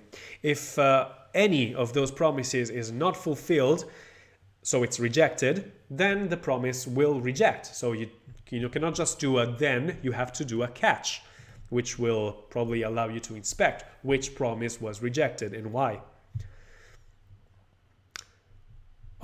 Bigger example here, you've got just a list of names, and for every name, it's going to fetch the URL concatenated with the name, very similar to what we had before. And then once we've got all the responsive, it's going to perform a for of for some reason. And that's the same thing, actually. But then it's also going to return the responses. So this is actually going to wrap all my responses into a promise. So I can do another then on this promise. And given the responses, I can still do a promise.all responses.map r.json, which means that given every response, I can now ask to transform the body of each response into that JSON. And as you know, it is a promise. This thing here is asynchronous. It returns a promise. And that's why it's going to do a promise.all of all this mapping. And then once we've got all the responses, these responses are actually users. These bodies parsed in JSON are users. And now I can, for example, print every user's name. I know it could be a little difficult to grasp, but we will get back to it and we will try maybe to convert this thing into a different syntax, which will make probably more sense. Maybe yes, maybe not. Okay, and if there's an error, you can catch. You can catch the error. For example, these are 3 promises. One of them is going to reject with an error, and in the catch of the promise all, you get the error. So pretty easy to get the error in any one of these promises. There's also the promise all settled, which is a recent addition, and it just says that the promises can be fulfilled or can be rejected. You're still going to process them in the then of the promise all settled. That's it. So even if any promise goes into error, you can still go with a then instead of using the catch. I never use promise.all settled. I usually use promise.all because I want all my promises to be fulfilled. Don't care. There's a promise race. This is another thing that I never had to use, but promise.race is actually nice. As the term says, it starts executing the promises in parallel, but it's going to return as soon as the first promise was fulfilled. And this is usually useful whenever you need to do a thing that is long, but it must not be too long. So after a timeout of 3 seconds, if there's a timeout of 3 seconds, you say, okay, this is taking too long, so I'm going to stop here and give up on performing that heavy operation. And this is something that you can do with promise race. You perform a race between the heavy operation that you want to perform and a timeout of 3 seconds. And if the heavy operation finishes before the timeout, then you will get the result of that operation. Or if the timeout occurs before the heavy operation, then you say, okay, timeout error, I'm not going to continue trying that heavy operation. This is usually the case of a race. I've got promise any, which I never used in my life. I don't think it's really important. Promise.resolve and promise.reject. These are not really that useful, but they are there. So I already told you that you can create a promise that resolves immediately, like resolve 42. You never need something like that. But if in case you ever need something like that, you can also write it like this. Const promise is equal to promise dot resolve with 42. It's exactly the same. This is Sugar syntax that does exactly the same thing. It creates a new promise which resolves immediately with the number 42. And the same goes with reject. You can create a promise that will be rejected by doing promise dot reject with, I don't know, a new error. Something like this. Okay? Never had the need to use one of these, resolve or reject. Who cares about wrapping my value into a promise? This is done automatically under the hood by the promise API. So for example, when you are doing something like return 42 here, this return 42 will automatically be wrapped by the promise API into a promise that is fulfilled immediately. So maybe under the hood, the promise API is going to use promise.resolve42, wrapping the value into a promise, but we developers usually do not care about doing this. So I'm just telling you for historical reasons. Yeah, this could be a good scenario, but we will see that it's not really that important as soon as we have a look at async await.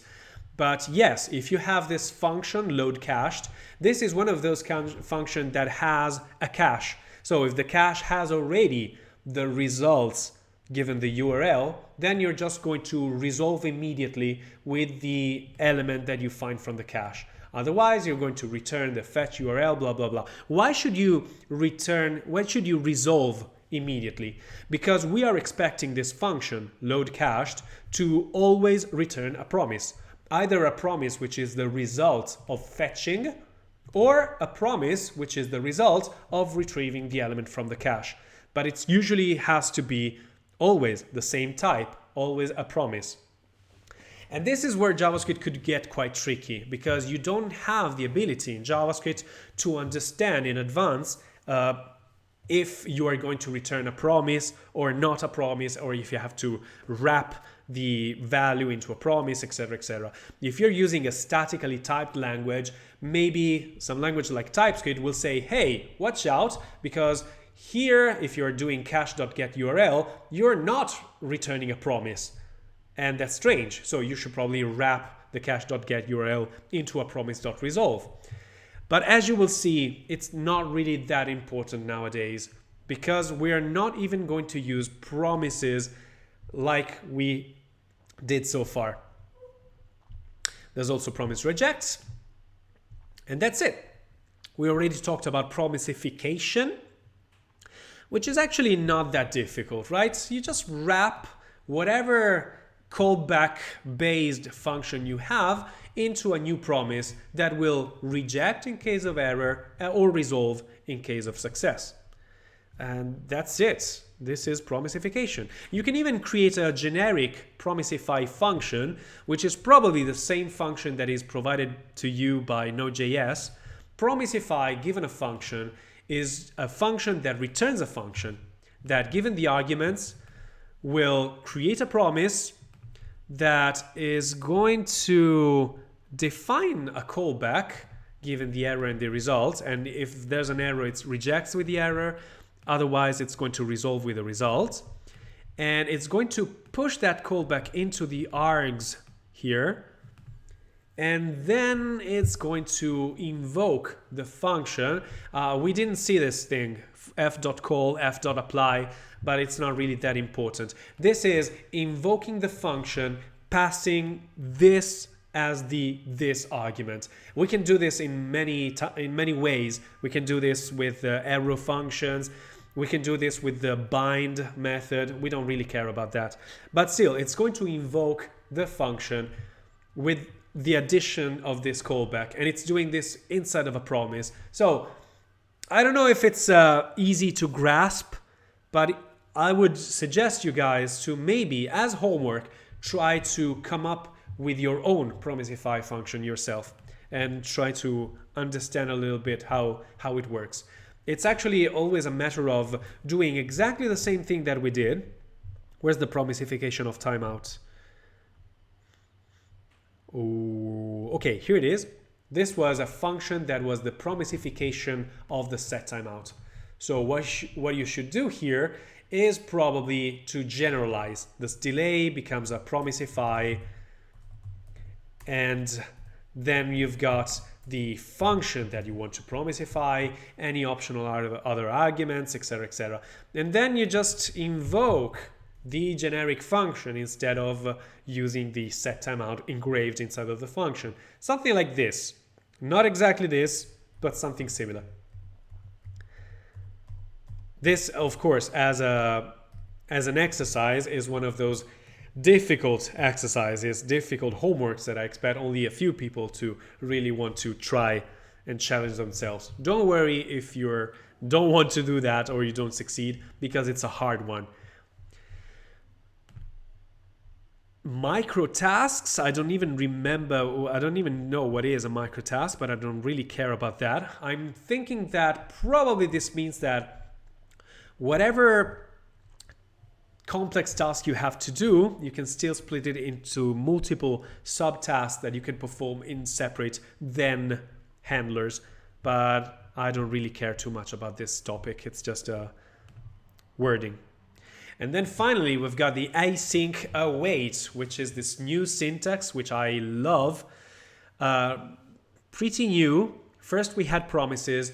Then started with promises, we started having another kind of syntax, which is called generator functions, which are not strictly related to asynchronous behavior. In fact, generator functions are synchronous, and it's a topic that I don't want to cover, not in this academy, because generator functions are more likely to be used by library creators, maintainers, and not by you. I never had to use generator functions in my life. I had to use them only once when I used a library called Redux Saga. Redux Saga makes use of generator functions. Sorry guys. Generator functions are functions that are very similar to usual functions. They just have an asterisk here. And they allow for a keyword called yield. And I don't really care too much about what it does, how it works. If you're curious, of course, I can tell you, but you're never going to use them. In fact, recently, I even stopped using Redux Saga because there are some libraries that allow you to achieve pretty much the same stuff, but with less code or better code or more readable code. Redux Saga is as powerful as RxJS. And if you have to deal with complex asynchronous scenarios, you can choose between using RxJS and Redux Saga. Redux Saga has the advantage, I don't know if it's an advantage, of writing functions in a very clean way without caring too much about the functional approach of piping, composing, mapping, flat mapping, etc. It has the maybe disadvantage of being a middleware for Redux. So this requires another library. If you're using Redux, then you can use Redux Saga. If you're not using Redux, Redux Saga forces you to use Redux. While RxJS can be used in any environment, even without Redux. But still, RxJS and Redux Saga are for complex asynchronous scenarios, which I never had luckily to deal with. So I'm not going to tell you about Redux Saga, I'm not going to tell you about RxJS, and that's why I'm not also going to tell you about generator functions, which are a very low level kind of API that are available now in the JavaScript language. I'm only mentioning them because given promises, given generators, now we have this new API, which is very cool, which is called async await. Async await is something that we can start using right now, and I encourage you to use it right now. it is nothing more than sugar syntax for promises. So it doesn't replace promises, not completely. And it's heavily based on promises. So it's important to understand how promises work. And then on top of those promises, you can build async await. What is async await? Async await is just a function f, that I flag as an async function. And that's it. Let's see what happens when I use it. I have a function, give me number. And this function returns 42. This function, if I invoke it, is going to surprisingly give me the number 42. But if I now flag this function as a synchronous function, this function is not going to return 42. It's going to return automatically a promise that, once fulfilled, will give me 42. So the fact of putting async in front of function is going to, under the hood, wrap the return statement into a promise. This became an asynchronous function that is going to return not the value, but a promise that will be fulfilled with that value. So far, so good. And the other cool thing is that inside of this asynchronous function, I can wait for asynchronous behavior to complete. So let's say that I want to const value is equal to await 42. This syntax allows me to stop the execution of the function, wait for something to complete, and then I'm going to resume the execution of the function. So in here, I'm awaiting for 42, and then I'm returning the value. The result is exactly the same as before. The promise is still fulfilled with the number 42, but this await keyword is actually very, very powerful. If I have a value such as 42, this 42 will just be wrapped into a promise that resolves immediately. So nothing really interesting here. But with this await, now I can wait for things to happen, like fetch. Now I can wait for a fetch to finish, like swappy.dev API people 1. I'm waiting for this, and whatever happens, whatever is resolved, I will call it a response, okay? And then I can await for response.json. And if I await for response.json, I'm actually I'm interrupting the execution of the function, waiting for some asynchronous invocation to finish. And once it finished, I can get and enjoy the result of this awaiting. And now I can say, I don't know, body.name, or yeah, let's do like this.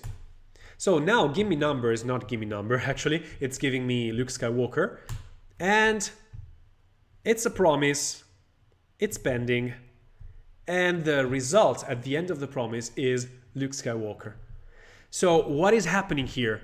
I'm actually going to, let me create a new file here, sync await.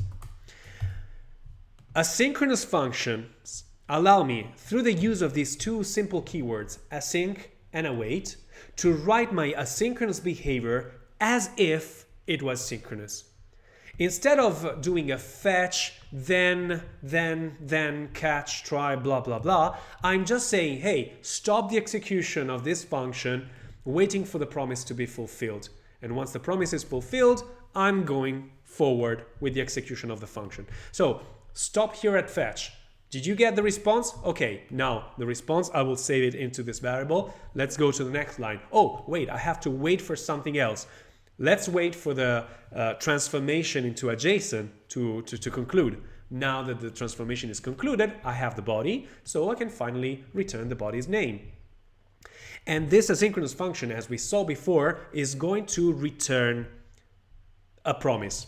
we still have to deal with promises somehow. In fact, this is going to call give me Luke, because it's going to return Luke Skywalker.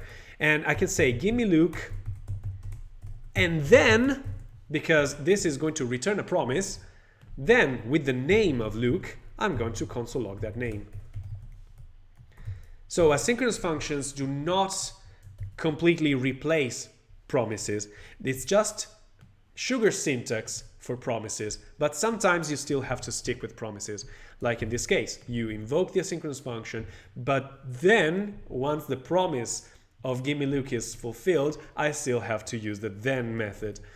Let's see what happens when I invoke this function. Promise pending, and then Luke Skywalker. It console logged Luke Skywalker. And I know it's too much, I know it's a lot, so let's stop here for now, coffee break 5 minutes, and then we'll go back to it. If you have any questions, any doubts in the meantime, please tell me in the chat, okay? See you in 5 minutes. Ciao.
A few moments later.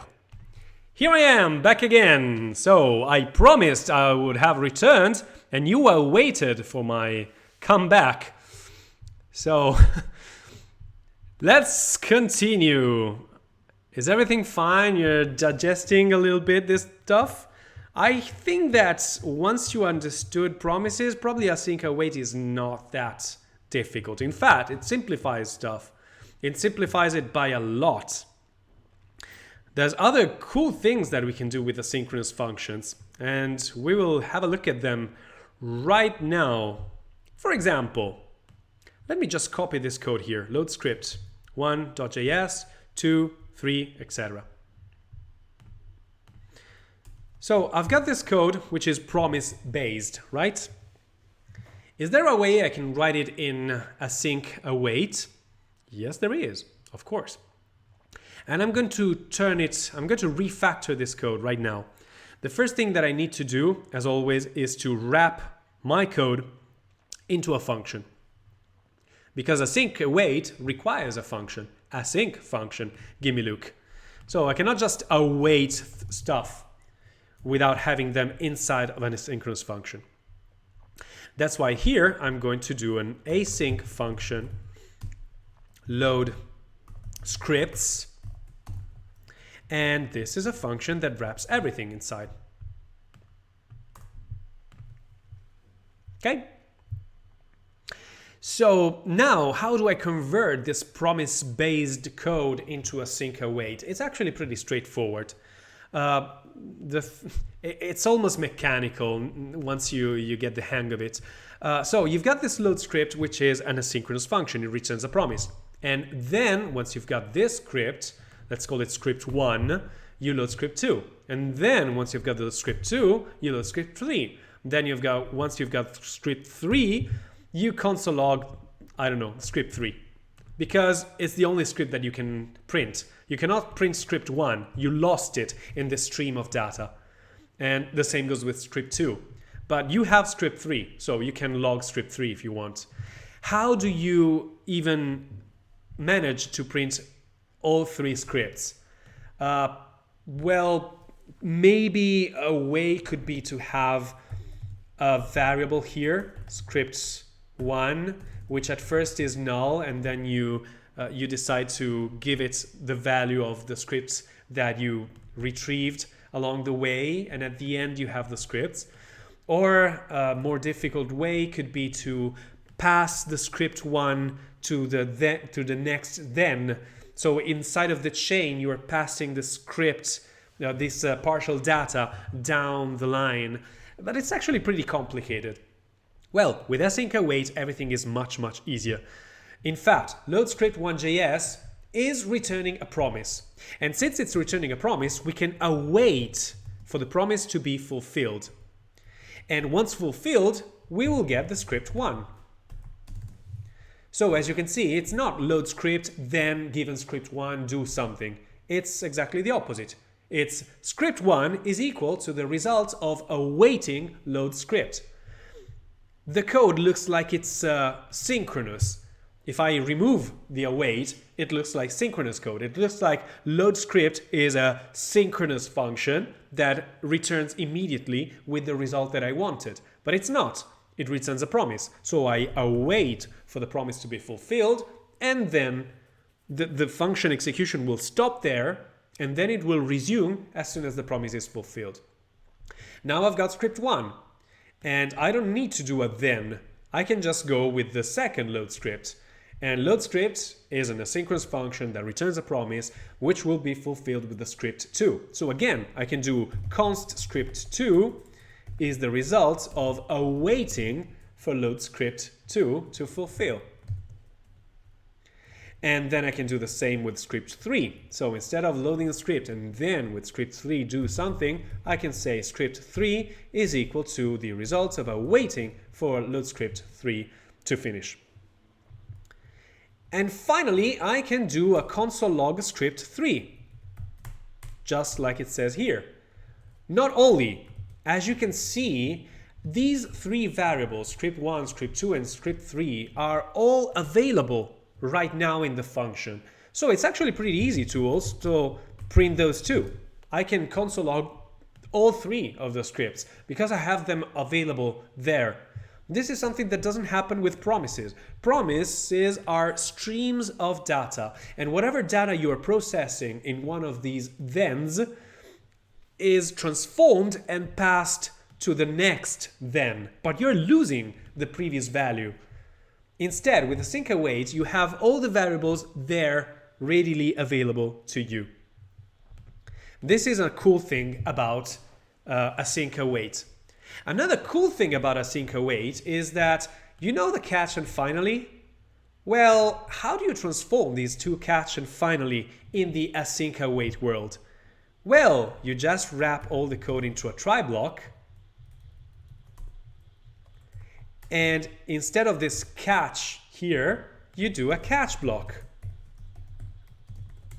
So you do console error, error, just like, wait a second, you're just doing the same things that are performed in this callback here. And about the finally, exactly the same. You transform that finally thing into a finally block. And that's it. So all the complex syntax that we had to learn with promises, this complex syntax here, now can be written just like the usual synchronous syntax that we already know and love, because you love it already. And the only thing that you need to do is to put an async keyword before the function that you already know will return promises and will deal with promises. And you have to put the await keyword before anything that is going to return a promise. Of course, you can await 42, which makes no sense because you are wrapping the 42 value into a promise which resolves immediately. So if you want to say const value is equal to await 42, that's fine, because still the function is going to stop here, resolve the promise that wrapped 42, and the value at the end will be 42. But since 42 is not an asynchronous thing, it's not an asynchronous invocation, you can just say value is 42. You just put await in front of the only things that you already know are asynchronous. So let's use another example, another real life example. We can go back to the fetch scenario here. And what about the promise all? Can I use async await and do things in parallel with promise all? So I think that we can transform this get star was data and all this stuff. Let me just copy this stuff in here. Instead of gimme Luke, I'm going to use this stuff right now. So I've got get star was data, given the type, is going to return a function that returns a promise. I don't like this. I want this thing to be an async await function. But watch out, because this is a function that returns a function. Which one is asynchronous? Well, not this one, because this, async should be always before the function definition. This is not an asynchronous function. This is just a function that immediately returns another function. There's nothing asynchronous in this. This function getStarWasData is returning a function that has asynchronous behavior inside of it. So the place you want to put the async is here. And this is a new thing to you. We already saw how to put async before the function name, but we can make also arrow functions asynchronous. You just put async before the parentheses. Async, and this is now an asynchronous anonymous arrow function. And so we can do the same as before. Instead of returning fetch and then with a response and then, we can say something like, hey, const response is equal to the result of awaiting a fetch. Once I've got this, I don't need to do a then response. I can unwrap this part here. I have the response, and I can do whatever I want with that response. I can get the status, get the OK, get the headers, and then I can return response.json, or I can await for this to finish. I can say const body is equal to await response JSON. And at the end, I can return the body. But if I return the body, remember that I'm not returning the body. I'm actually returning a promise that contains the body, because this is still an asynchronous function. And asynchronous functions always return promises, not just plain values. Right? So asynchronous functions are always a way to wrap everything into promise-based stuff. And you're writing your asynchronous code as if it was synchronous. Now, if I want to create a function here called get Luke and his planet, it means that I want to have both Luke Skywalker and his planet Tatooine. But I want them to be at the same time. So is there a way I can transform this promise.all into an async await thing? Well, actually, no. No, you cannot. You have to use promises, and that's why I'm insisting on using promises. You can create this function as an asynchronous one. And yes, of course, you can say that Luke is the result of awaiting for get Star Wars people of 1. Because this is what gives you Luke. You can say that Tatooine is the result of awaiting for get Star Wars planets to resolve with the ID 1. Yes, you can do all this stuff. But if you write it like this, you are still performing a request to Luke, and then only once the request was fulfilled, you're going to perform the other request of Tatooine. You don't want to perform those requests in sequence. You want to do them in parallel. So how can you do that? Sorry, guys. Well, the only way is to use promise all. So instead of doing this, you can still do something like, hey, there are 2 results that I'm waiting for, and these results are the results of awaiting a promise all on these 2 promises. I'm writing exactly the same code that I had before. It's exactly the same code that I have here. So I know that promise all is a method of the class promise that returns a promise that will be fulfilled as soon as all of the promises in this array are fulfilled. So I can just await for that only promise. And what I have as results is an array of all the results. And if I want to, I can even destructure them on the spot, knowing that the first result will be Luke and the second result will be Tatooine. Bobby says, wasn't all settled doing the same?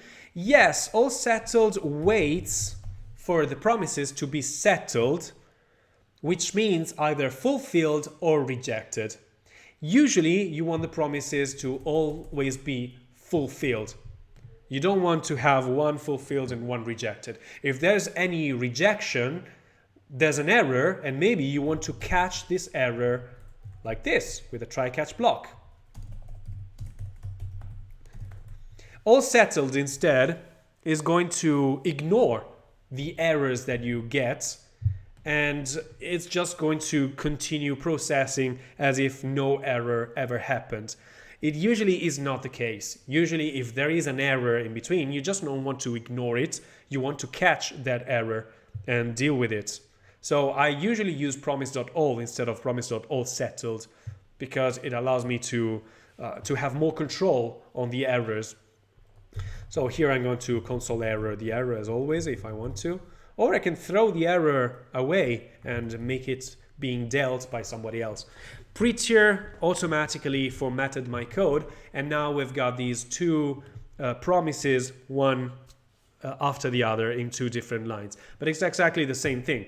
Now I've got Luke and Tatooine, and I can console log them, or I can return them. I can do whatever I want. Luke lives on Tatooine.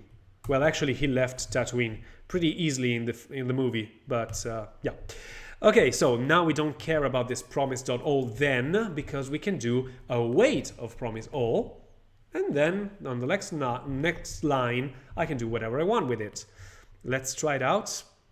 I'm going to copy all this code. Not here. Hi. I'm gonna copy it here. Go.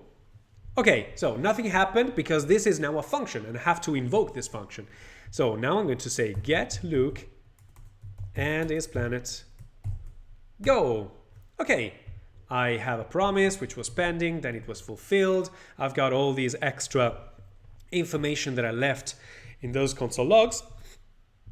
And now I've got this thing here, name, all the object lives on all the object. That's pretty stupid. Oh, come on. Hi again. I actually wanted to do something different. I wanted to get the name of Luke. So Luke.name lives on Tatooine.name. This makes a little more sense. Let's try it out. Okay, let's try again with get Luke and his planet. Okay, Luke Skywalker lives on Tatooine. This is a little more reasonable. Okay, so this is async await.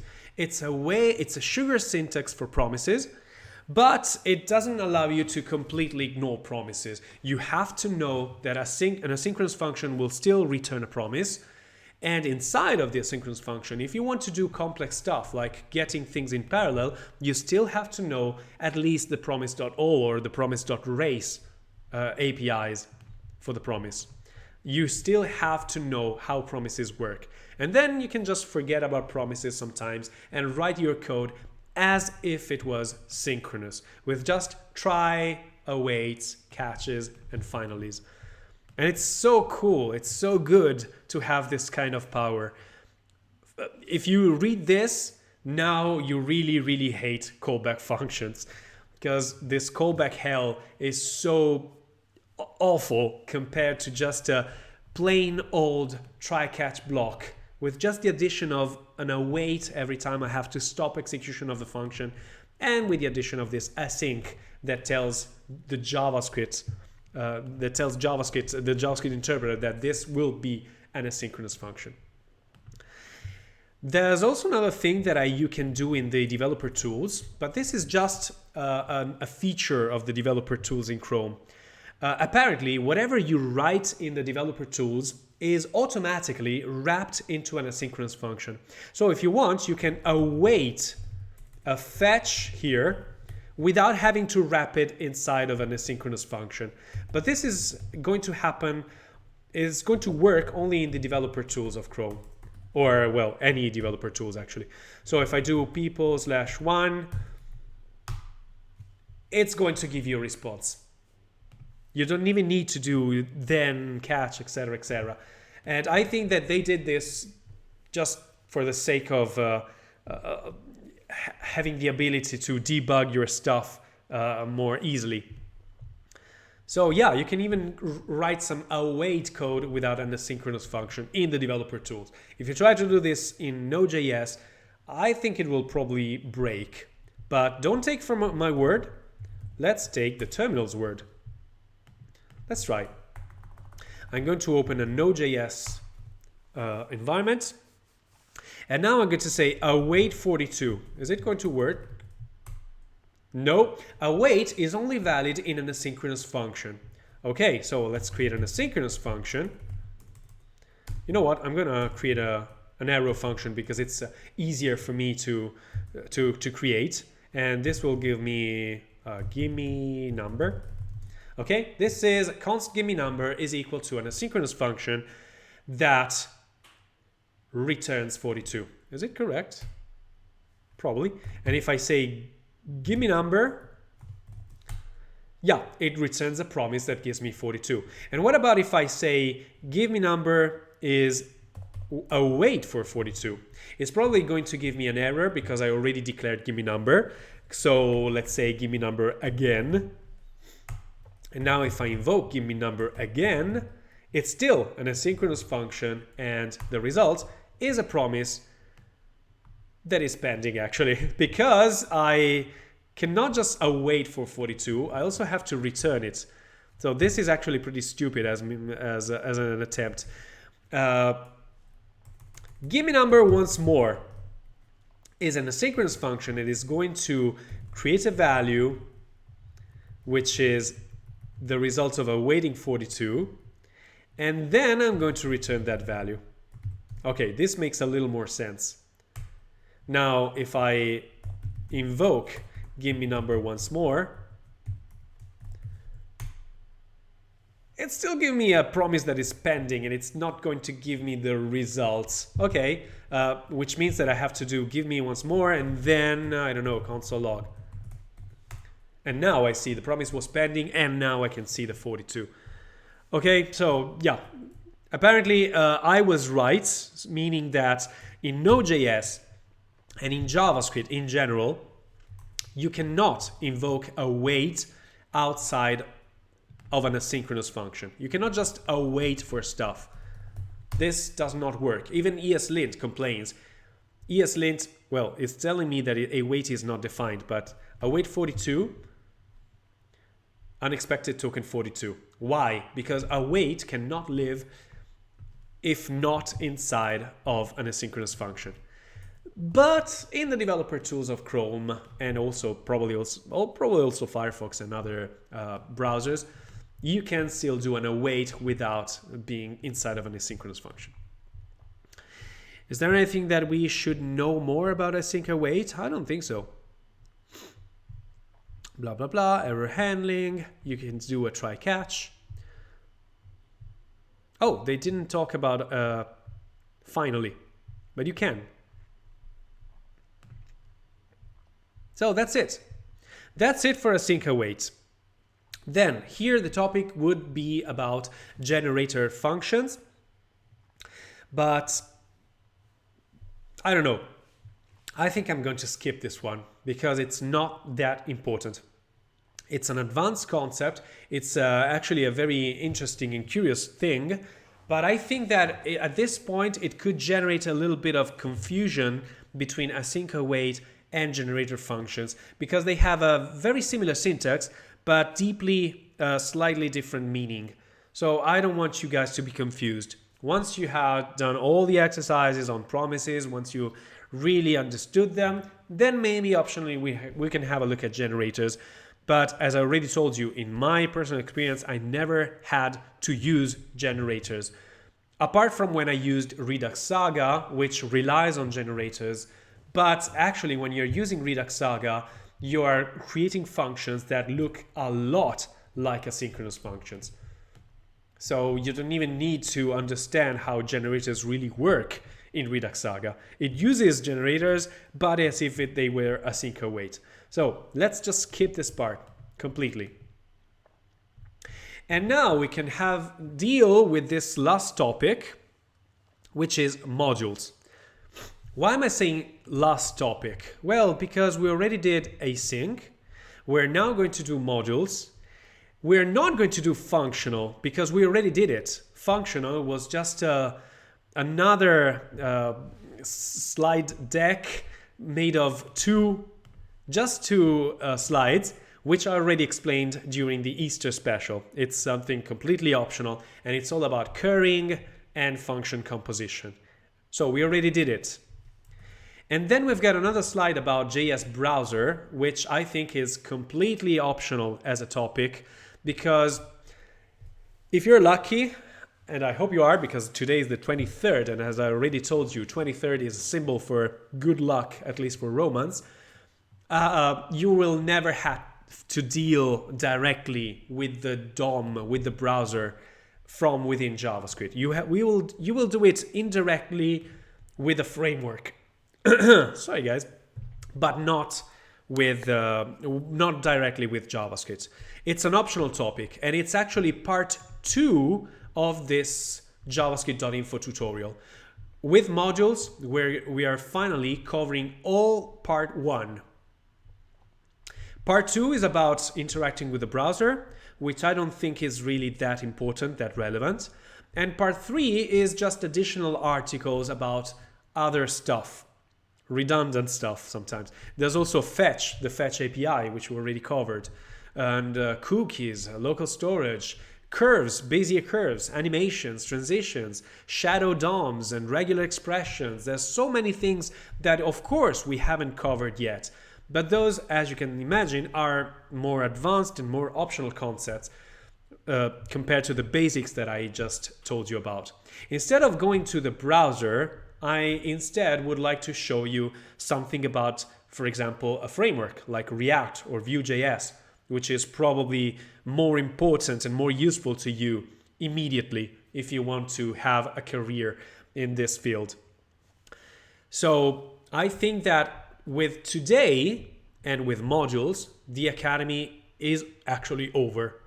And if I'm going to do some more streams, I will do some streams which are not part of the Academy. They will be optional topics, advanced topics, based on all the basics that we covered so far, which are still very, very important. It's the next level. I wasn't sure about this because I'm actually going against my interests. I'm going to tell you things that I'm usually paid for, but I don't really care too much about that. Okay, so with today, hopefully, we are going to close the Academy. Okay, let's talk about modules. Where are they? Modules. So, I already mentioned something about modules in previous lessons. You already know that in JavaScript we had many problems.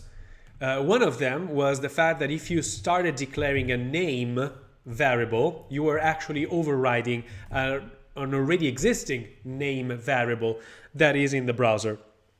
So whenever you declare a variable like a is equal to 2, you're doing something very, very wrong in the browser. You are polluting the global namespace, which means that there is a global object in here called a window. And now window, among all the properties that it already ships, it also has a global variable that you created on the global window. And you can even do something very ugly, like var alert is equal to throw error, throw new error. Oh, come on. Throw new error. Nah. Now, okay, I cannot just do this. I'm sorry. I have to create, of course, an arrow function. No, it doesn't like it. Oh, okay, yeah, I have to put this in curly braces. Okay, var alert is an arrow function that throws an error. So now if I want to alert something, I don't know what happens. Oh, I overridden a very important function that belongs to the window. So this is global namespace pollution. With JavaScript, you are able to override anything, even the built-in functions and objects that are part of the JavaScript language. And this allows you to break your code pretty easily, or allows malicious people to also change the behavior of your code. Maybe it's going to steal your password and email it to someone else. So you don't want to pollute the global namespace. You don't want to attach to the global object, in this case the window object, things that should not be attached there. Now we've got the window object has a variable called a, whose value is 2, and the alert was overridden with my stupid function that throws an error. This is something that we do not want. So how do we deal with that? Well, in early times, we created functions, because inside of functions, we could declare variables like b is equal to 3, and these variables were local inside of the function, so they did not pollute the global namespace. And with the trick of the IIFE, the immediately invoked function execution, I could even write some code that allows me to perform operations, but then all the variables that I declared inside of it, once executed, are lost forever. So this is a function that is declared, and as soon as it's declared, it gets executed, it gets invoked immediately, and the variable b is born, is consumed, and will die within this function invocation. So I'm not polluting the global namespace. I see 3, but then I don't have a reference to b. And this was the closest approach that we had to modules. A module is just an entity that exposes only the things that I want it to expose, but other than that, it's going to encapsulate, hide all the information that should not be exposed anywhere else. A class seems like a module, or a function seems like a module. But nowadays, we consider modules to be something slightly different. So in early days, we started having these IIFEs, and starting with these IIFEs and these functions that can hide information, we started to have two competing kinds of modules. One was in the browser, and it was called AMD, Asynchronous Module Definition, which was all about creating a function that was able to load a script from the internet, and with a callback, as soon as the script was retrieved, it was also executed. So it's very, very similar to that load script function that we saw a while ago. It's exactly very, very similar to that thing. There was this very old library called Require.js.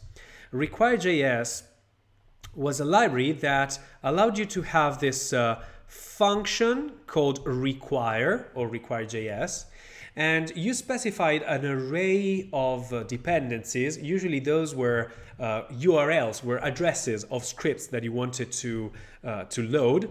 And then there was a callback function that was executed, was invoked as soon as all the dependencies were satisfied, which means all the scripts were loaded, then, promise all in a certain sense, then you are going to execute this function, this callback function, with which you can use whatever was retrieved from those scripts. And this was actually very, very old stuff. It was pretty cool because it allowed you to structure your code into different files.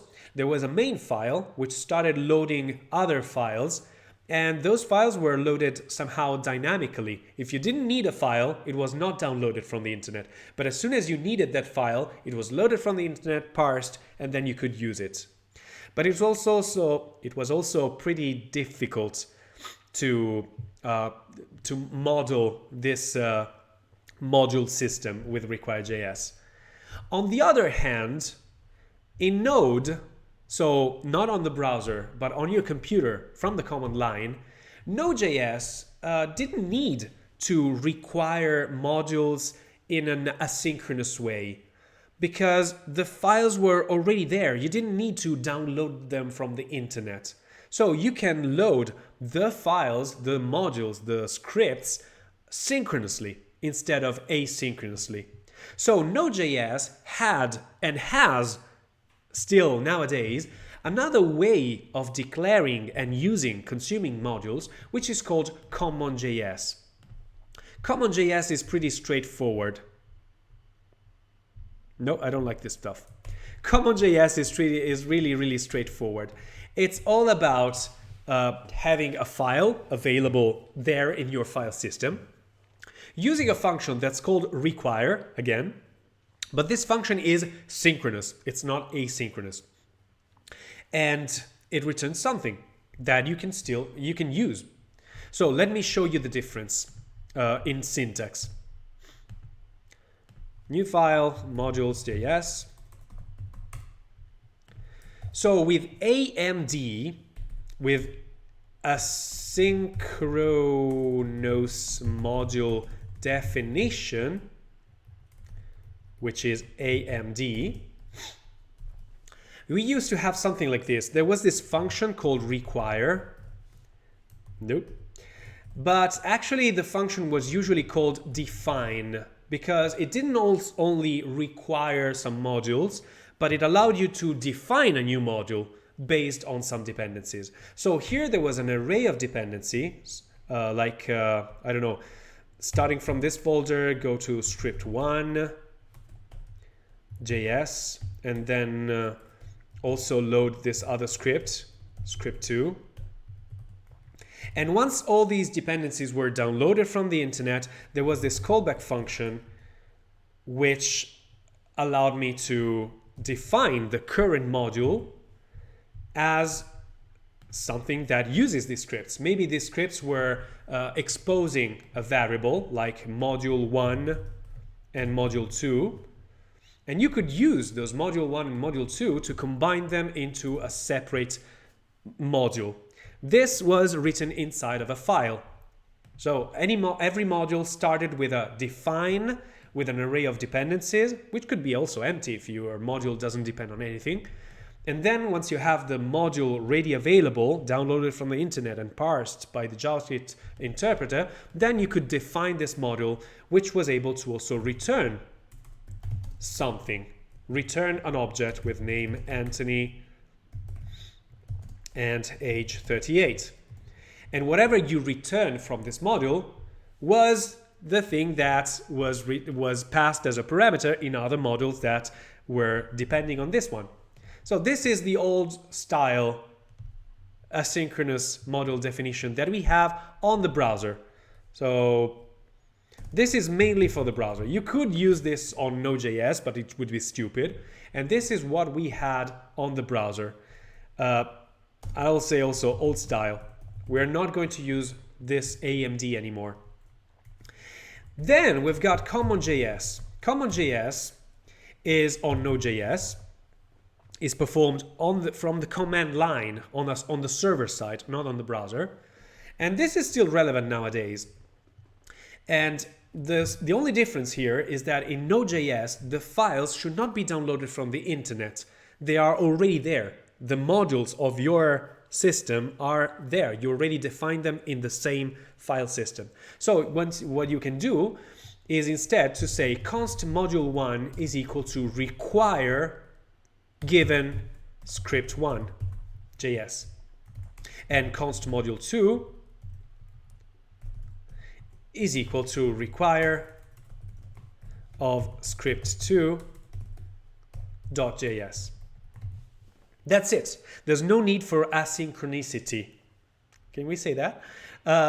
It should not be asynchronous. It is synchronous. We are requiring a script from somewhere, and the result of requiring the script is the module. We give it a name, the name of a variable, and we just use it like this. In CommonJS, we can even avoid using the file extension. We can just call it like this, script1, script2. Given the current directory, or given the parent directory, or any path, relative or absolute, it's the same thing. In CommonJS, everything is so simple. Nowadays, we would like to have this kind of behavior also on the browser. Right now, we cannot have this behavior natively on the browser. We are almost there, but not quite. In order to have this kind of behavior also on the browser, we need to pass our JavaScript files inside of a tool that is nowadays Webpack. We had many other tools, but now Webpack is the standard. And Webpack allows you to define your modules the way you want. You can define them as AMD, you can define them as CommonJS, you can even define them as ECMAScript 6 modules, which is even more different. In ECMAScript's modules, you have a new keyword, which is called import. And you say something like import module 1 from script 1. And you can import module 2 from script 2. This looks like just like CommonJS with a slightly different syntax, but the meaning underneath it's actually pretty different. In Node.js, a module is required as soon as you hit the require function. So your module is not using the module 1, the script 1, until you reach line 7. On line 7, I see, oh, I require the script 1. Okay, I'm going to load it and I'm going to use it.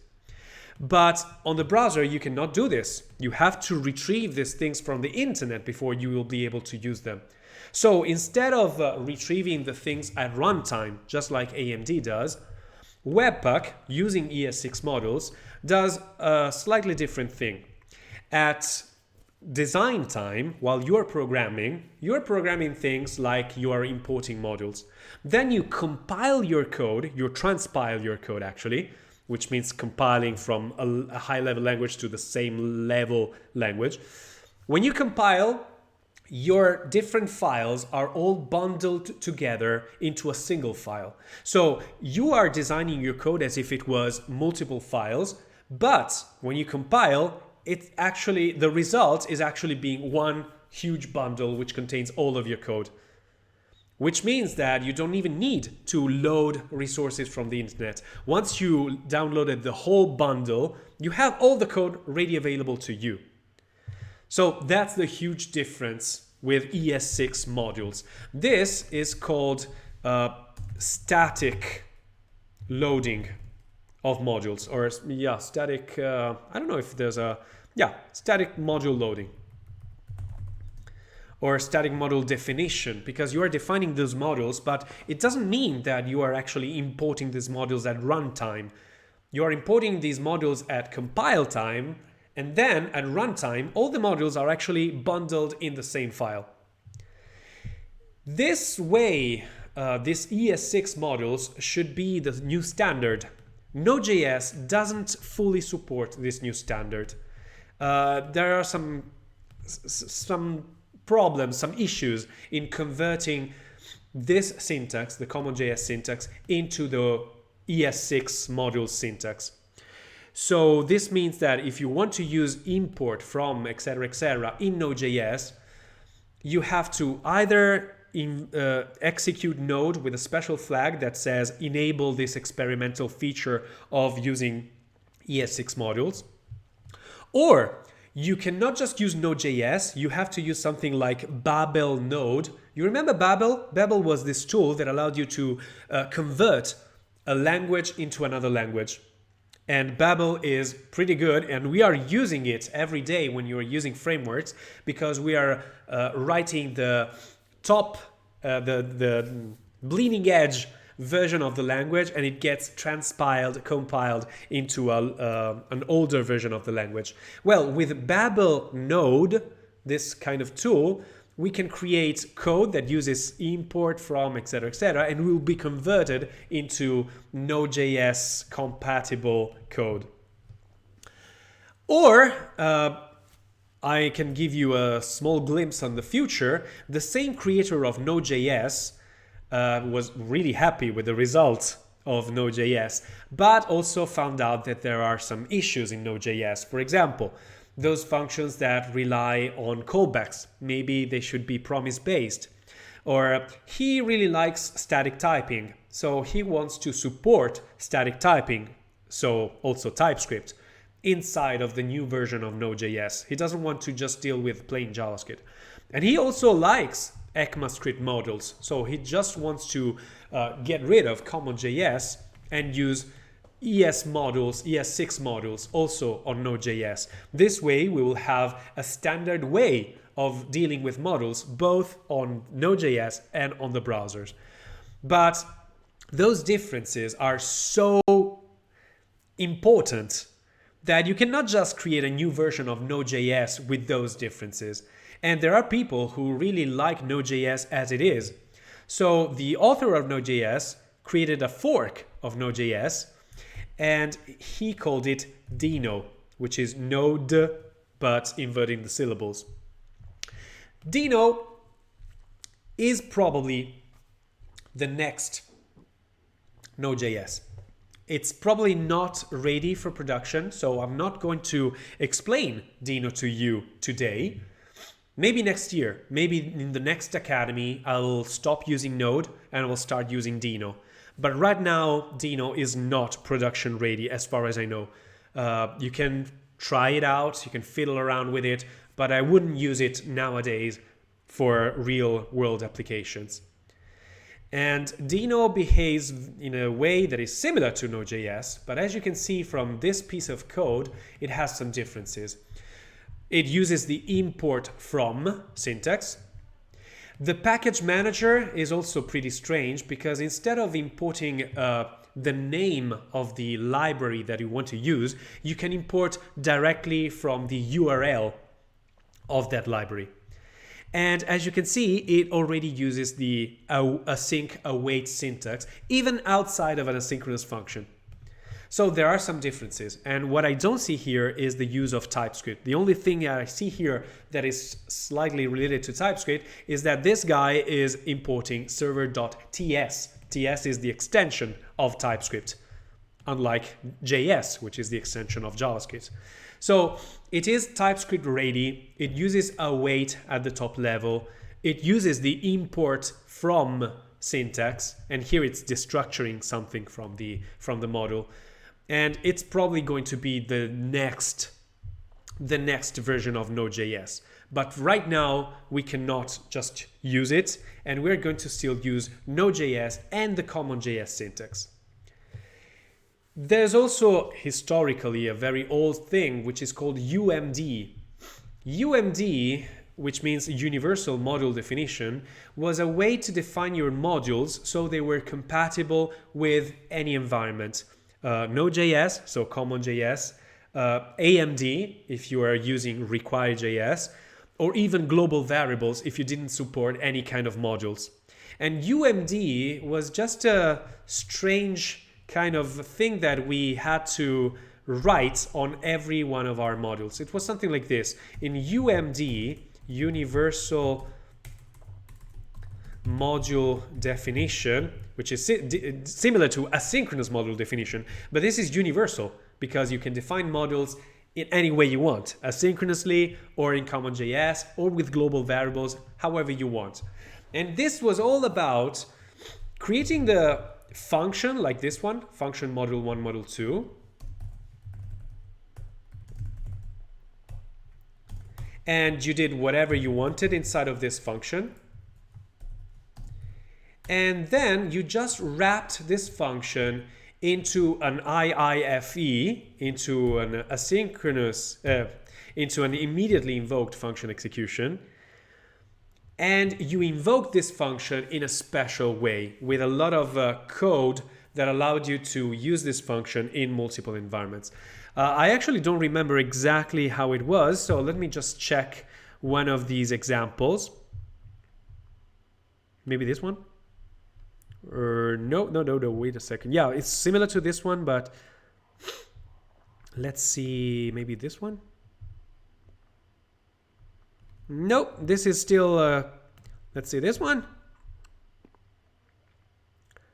Yeah, okay, it was something like this. So you have this function here. I don't know if you can see it.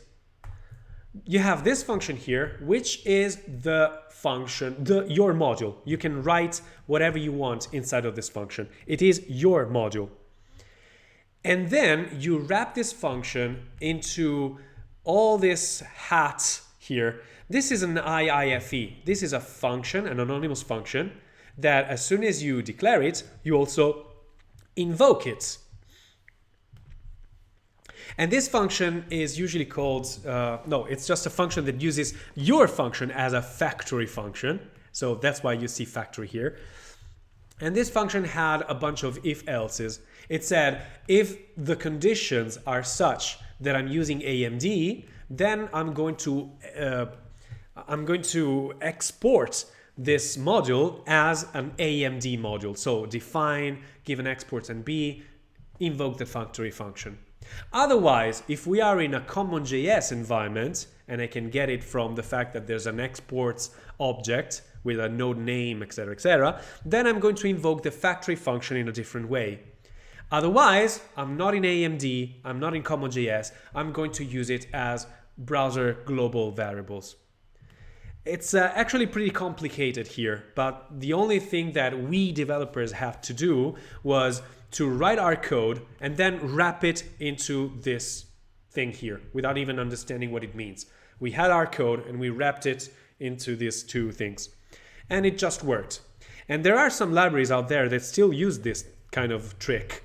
For example, jQuery. jQuery is still using this UMD thing. Let's see, download jQuery. Download the compressed, no, the uncompressed one. So this is jQuery, and as you can see, the first line, which is not a comment in jQuery, is using this syntax. It's an IIFE, which uses function that given global and factory, which is going to say, okay, if we are in a common JS environment, do this, do this, do that. Otherwise, do this, do this, do that, blah, blah, blah, blah. And then you have the code for jQuery, all the code from jQuery. So UMD is still there, someone's still using it, but we don't really care too much about this because nowadays we've got this beautiful tool called Webpack.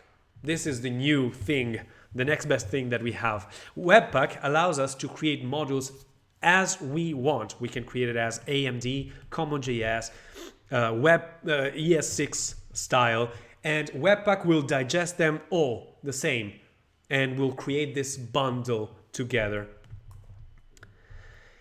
I would like to tackle this topic about modules in two ways. One is the usual Node.js style, and one is on the browser with Webpack. So let's start with Node.js. I'm going to create a new file here called,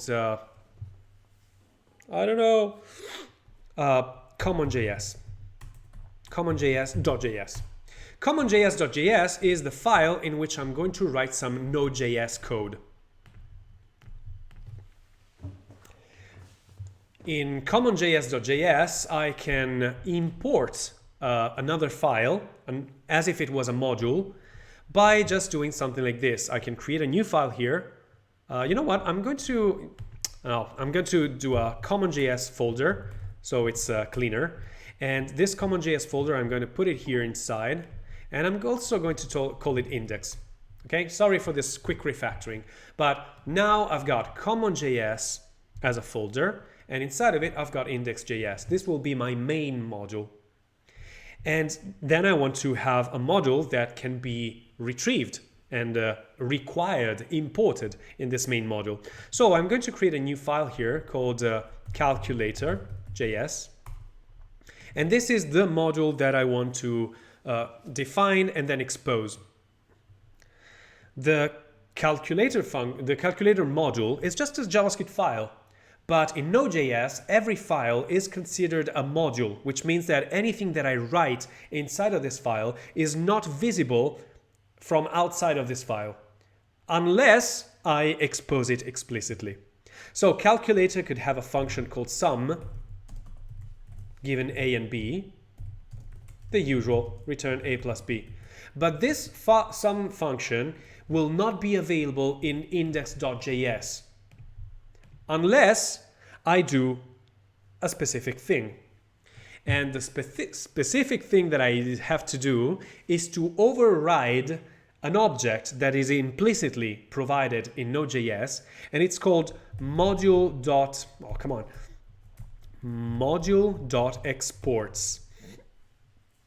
Module.exports is an object that by default is an empty object. But inside of this object, I can override this object and I can provide whatever I want. I can say that module exports is the sum.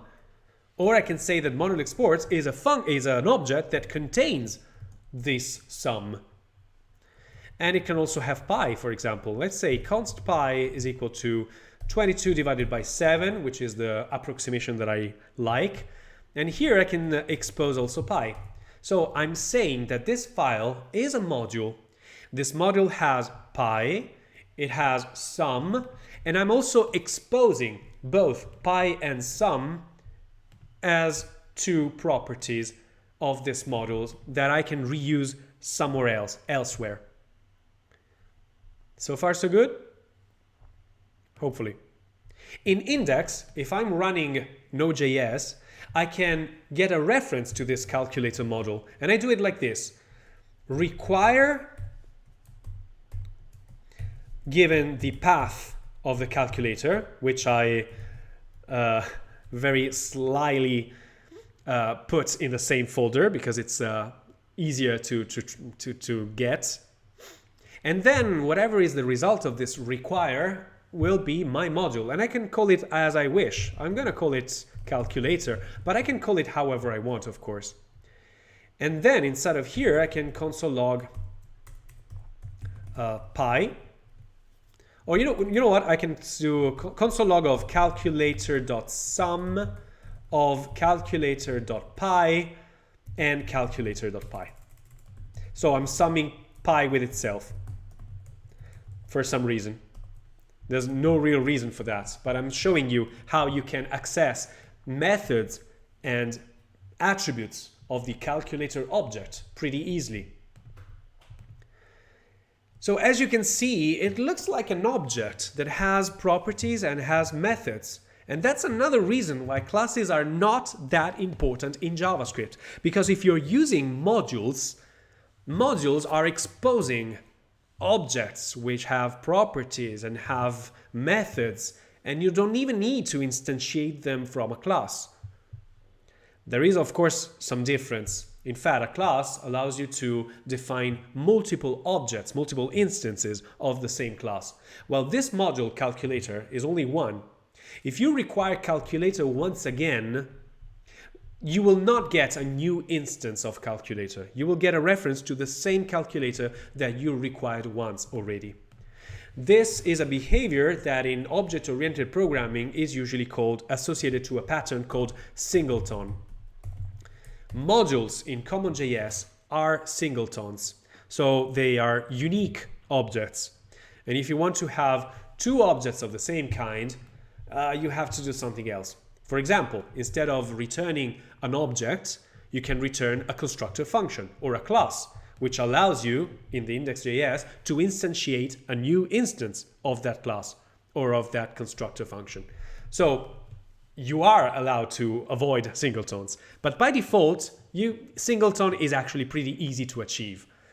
Instead, if you look at the design pattern called singleton in class-oriented programming, you will see that a singleton is something that you have to write code for. It's not given automatically to you by languages. In JavaScript, yes, singleton is this. Of course, if you like destructuring, like I do, you can even destructure the calculator knowing that it's an object and it contains pi and sum, and you don't need to say calculator.sum or calculator.pi. You can just say this, which looks a little cleaner. If you really want to. You're not forced to, of course, but you can. Let's see if this thing works, however. So I'm going to open a terminal here in the index, and I'm going to do node of index. And it's giving me 6.28 something else, which is roughly 3.14 plus 3.14. So apparently it works. As you can see, this is how you do modules. That's it. Now, if the calculator has some private variable, like, can you say const numerator is 22 and const denominator is 7? I don't know if this is English. I'm going to make it, I'm going to put them as uppercase, numerator and denominator. Okay, and then I can use numerator here and divide it by the denominator if they are called like this. I don't know. But numerator and denominator are constants which are not attached to the module exports objects, which means that these two variables or constants are kept private. This is what makes this module modular. You expose only the things that you want to expose. Everything else will be kept private.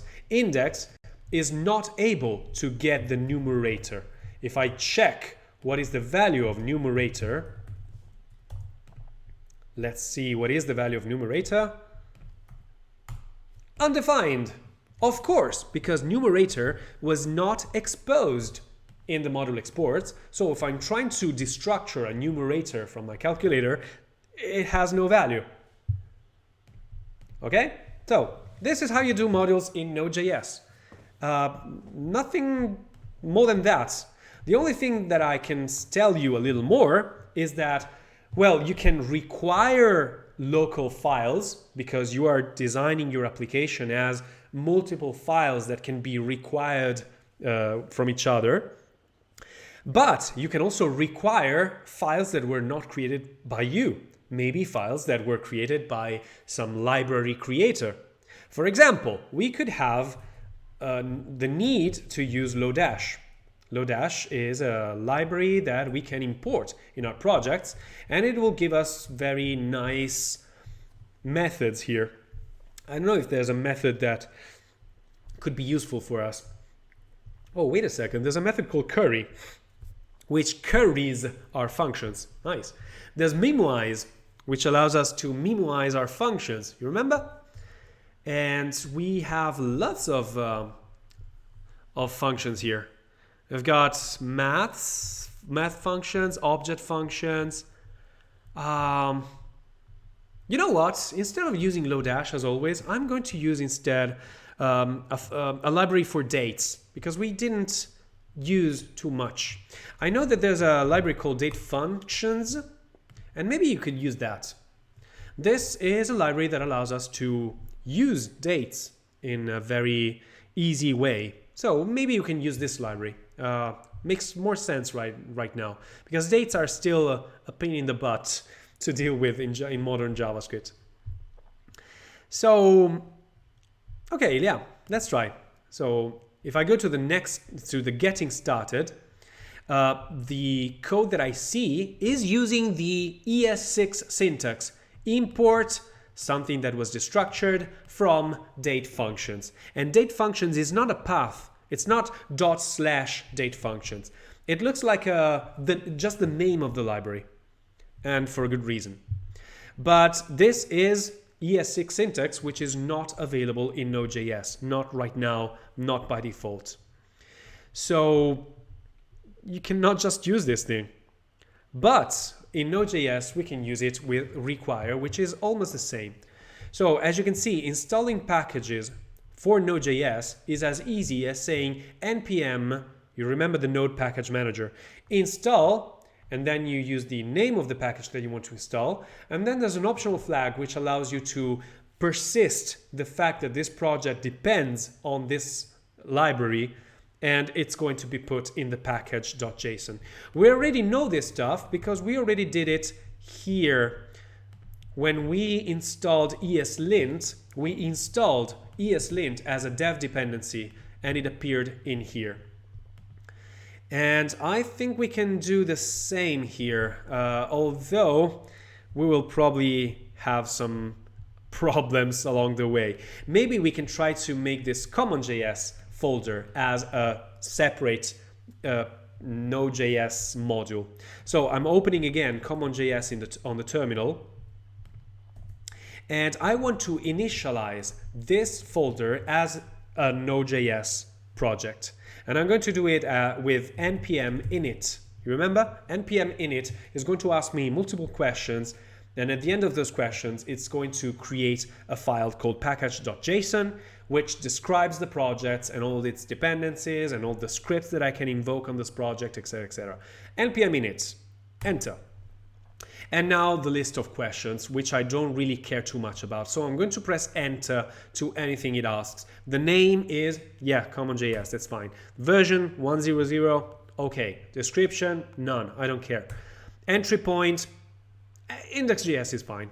Why not? Task command, no task commands. Git repository, no Git repositories. Keywords, I don't care about them. Author, me, who cares about that? License, ISC, that's fine. Is this okay? Of course it is. Okay, done. So now in common.js, in the common.js folder, I have this package.json, which describes my project. And it's actually pretty empty. It has exactly the same answers that I gave when I was answering those questions on the terminal. So name common.js, version 1, description none, main file is index.js, scripts, blah, blah, blah, author, etc., etc. The fact that there's a main here, which points to my index.js, is already a cool thing, because I think that I can do something like, hey, npm start. I don't know what it does. No, there's not a script called start, of course. No, so this was pretty stupid. If I want to use Node.js, I can just say node index, as I did before, and it's going to give me exactly the same stuff. Or I can use npm and its scripts to start my application. And I can add a new script here. It usually is called start, and it just does node index.js. This allows me to, instead of specifying node index.js, it allows me to say npm start. And it's going to do almost the same stuff. It's going to print something before, and then it's going to invoke node on index.js. Why is it so important? Well, it can seem not that important right now, but one thing that is important is that now I can just, I can rename my files. This can be called now main.js or entry.js. And I don't care, because the standard way I invoke this module is still npm start. So it's just decoupling what is the main file. I don't really care about that. So now that we've got a project, a Node.js project that can be even executed with npm start, we can install dependencies. So if I do npm install date-fns, I'm going to install date functions as a dependency of this project. npm install date-fns. I'm going to press enter here, and it's going to, okay, it's downloaded some things from the internet, and it says that it added date-fns. It added one package from 2 contributors and audited one package in 2 seconds and 24. One package is looking for funding, so if you want to fund this package, you can say npm fund, and it'll probably going to tell you how to give a tip to the developers. And what happened here in the package.json is that now we have a new entry here. It's called dependencies, which lists our package, date functions, and the version that should be compatible with our project. This caret symbol says, as you remember, I care about date function version 2.21.1, but I can accept also future versions of the minor and the patch, but not of the major. If at a certain point there's date functions 3, I don't want that, because this could have breaking changes. But if there's 2.22 available, then this project could be compatible with 2.22, because it means that it just has new features. Or if there's a new version of the library called 2.21.2, this is still a library that I can accept, a version that I can accept, because a bigger number here in the patch version means that we just have some bug fixes, and usually we welcome bug fixes.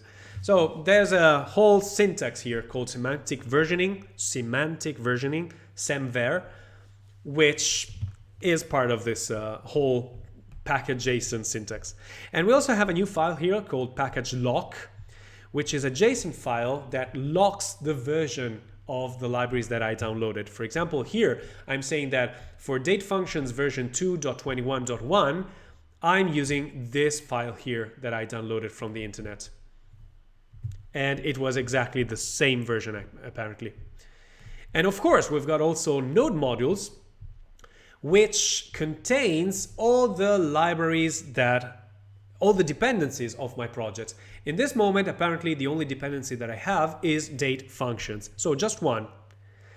But sometimes it's not, because the library that I download from the internet has other dependencies, and those dependencies are resolved in Cascade.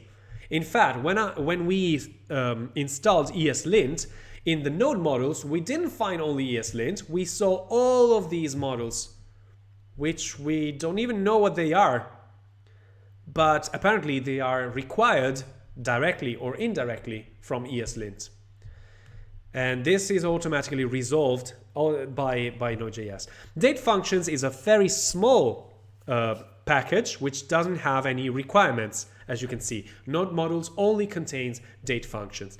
Date functions is a folder that contains files, just like our project right now. If I look inside of date functions, it contains a lot of folders which contains lots of JavaScript or TypeScript or Flow files, even package.json files. It has a lot of folders and files. Whoa. Apparently, it seems like every single function that is provided by this date functions package is separated in its own folder with its own index.js, with its own TypeScript code, in its own JavaScript or Flow code, and its own package.json. It's their design decision. We could have different design decisions.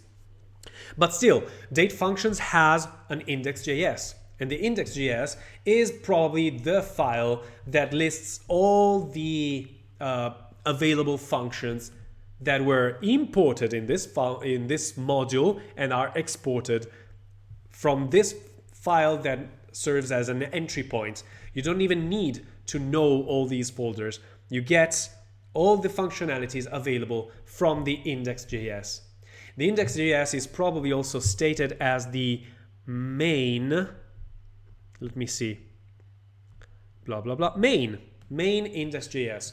Whenever you import a module like this one, you can just import the module by its name without even knowing what is the main file that will be used, because the main file is specified in this package.json. So now that we have the date functions, in our index.js, we can say require date fns, given the name of the module, and Node.js is going to understand immediately that date functions is, since it's not a relative path, Node.js understands that this is a module that was installed and is present in the package.json, and reading the package.json of this module, it also understood that the main entry point is index.js, so I don't even have to write it. I say, give me date functions, and it's going to give me index.js of date functions. And then I don't know how to use it, so let's see. Apparently this is ES6 syntax, but I'm pretty sure you can do exactly the same with the common.js. So let's use format. I can probably say something like const date functions is equal to require date functions, or I can destructure date functions and use the format function that it provides. If it works, I can do something like format of new date, maybe. And I don't know how new format works. Format new date given this syntax, this format. So, okay, I'm going to say format the Italian way, which is days, two digits for the days, and then month, which is with capital M's, so it's not confused with the minutes, and then 4 digits for the year. 4, not 3. And this will give me a string with a current date, so I can console log this one, and hopefully it will give me my current date formatted the way I want. Let's try it out. Node or npm start. Yes, today is the 17th of April 2021, and we used this library called datefns, which allows me to format the date without caring too much about how it does it. It just works. Awesome. So here, this is how you deal with modules in Node.js. As you can see, it's not that difficult, right? You just require things, and if you want to build your own modules, you can just attach the things that you want to expose to the outside world into this module.exports. Module.exports can be anything you want. You can attach the function itself, but in this case, of course, the module will just expose the function. Usually we expose an object that can contain multiple things. but it's up to you. It's completely up to you. And this is how it's done in CommonJS or in Node.js, so not on the browser. What do you do on the browser? As I already told you, we used to have this kind of thing called AMD. Then someone came up with UMD, which allowed you to define those modules in multiple ways, any way you wanted, or just to use your modules in any kind of context. That's why it's universal. But nowadays, the standard on the browser is to use something called Webpack. Not AppPack, Webpack. I cannot even change my keyboard because I'm on a laptop. What is Webpack? Webpack is a tool that allows you to bundle all your scripts, all your assets. It takes JavaScript files, PNG files, CSS files, Sass files, and it mangles them together, and it provides a very unreadable stuff, but it just works out of the box. So let's make it a little bigger so you can see the example code. You have some code like this one. This is a module written in the ES6 syntax.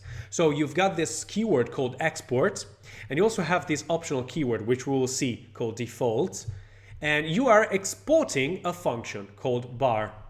Okay? You're exporting from this module a function called bar.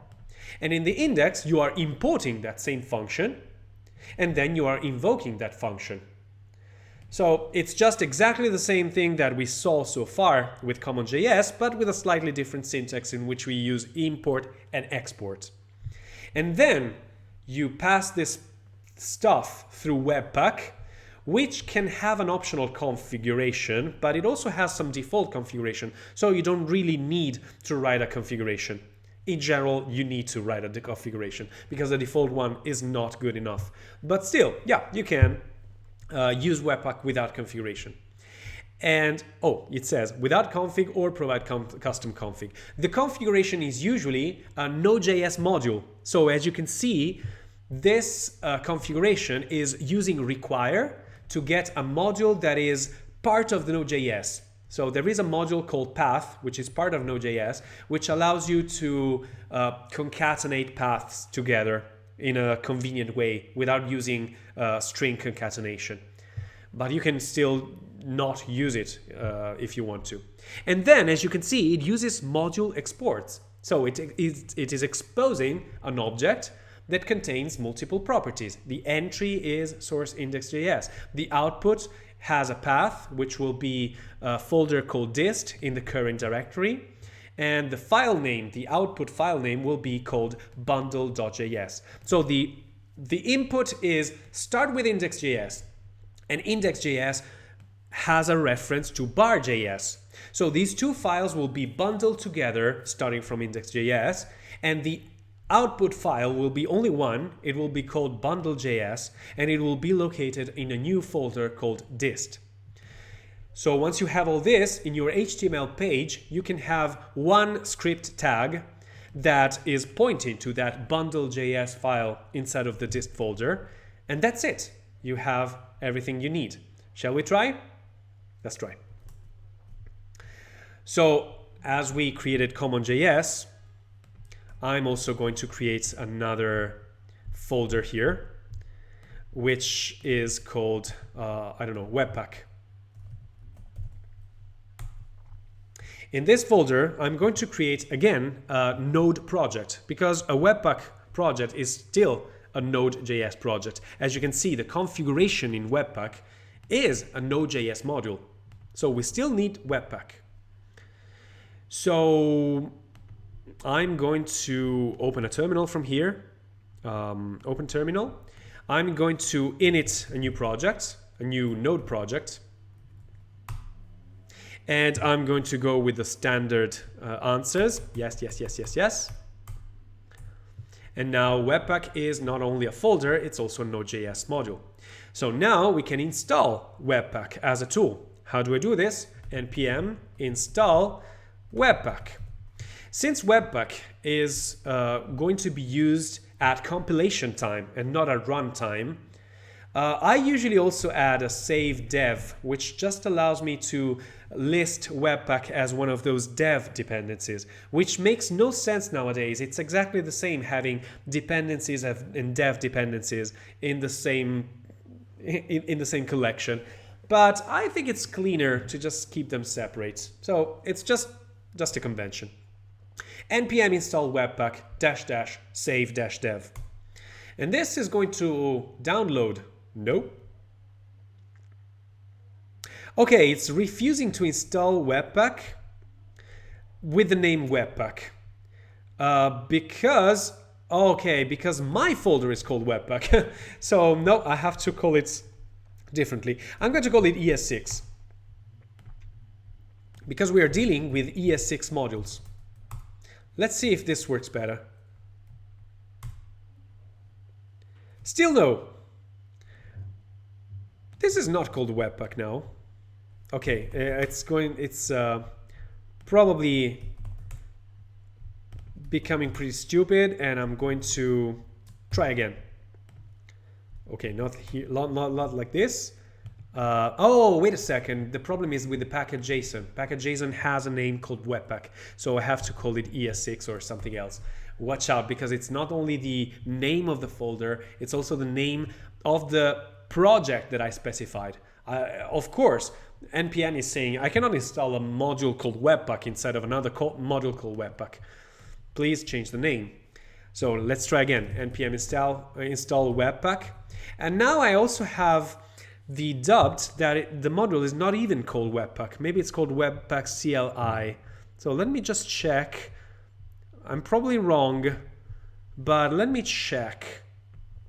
So documentation, concepts, blah, blah, blah. Okay, but how do I install Webpack? Is it going to tell me somewhere? Entry points, blah, blah, blah. No. Okay, this is pretty stupid. They don't tell you how to install Webpack in the first place. You have to dig in the documentation to get to the point where you know how to install. Pretty strange. Anyway, let's see. Configuration, no. Configuration is still a different thing. Guides. Getting started.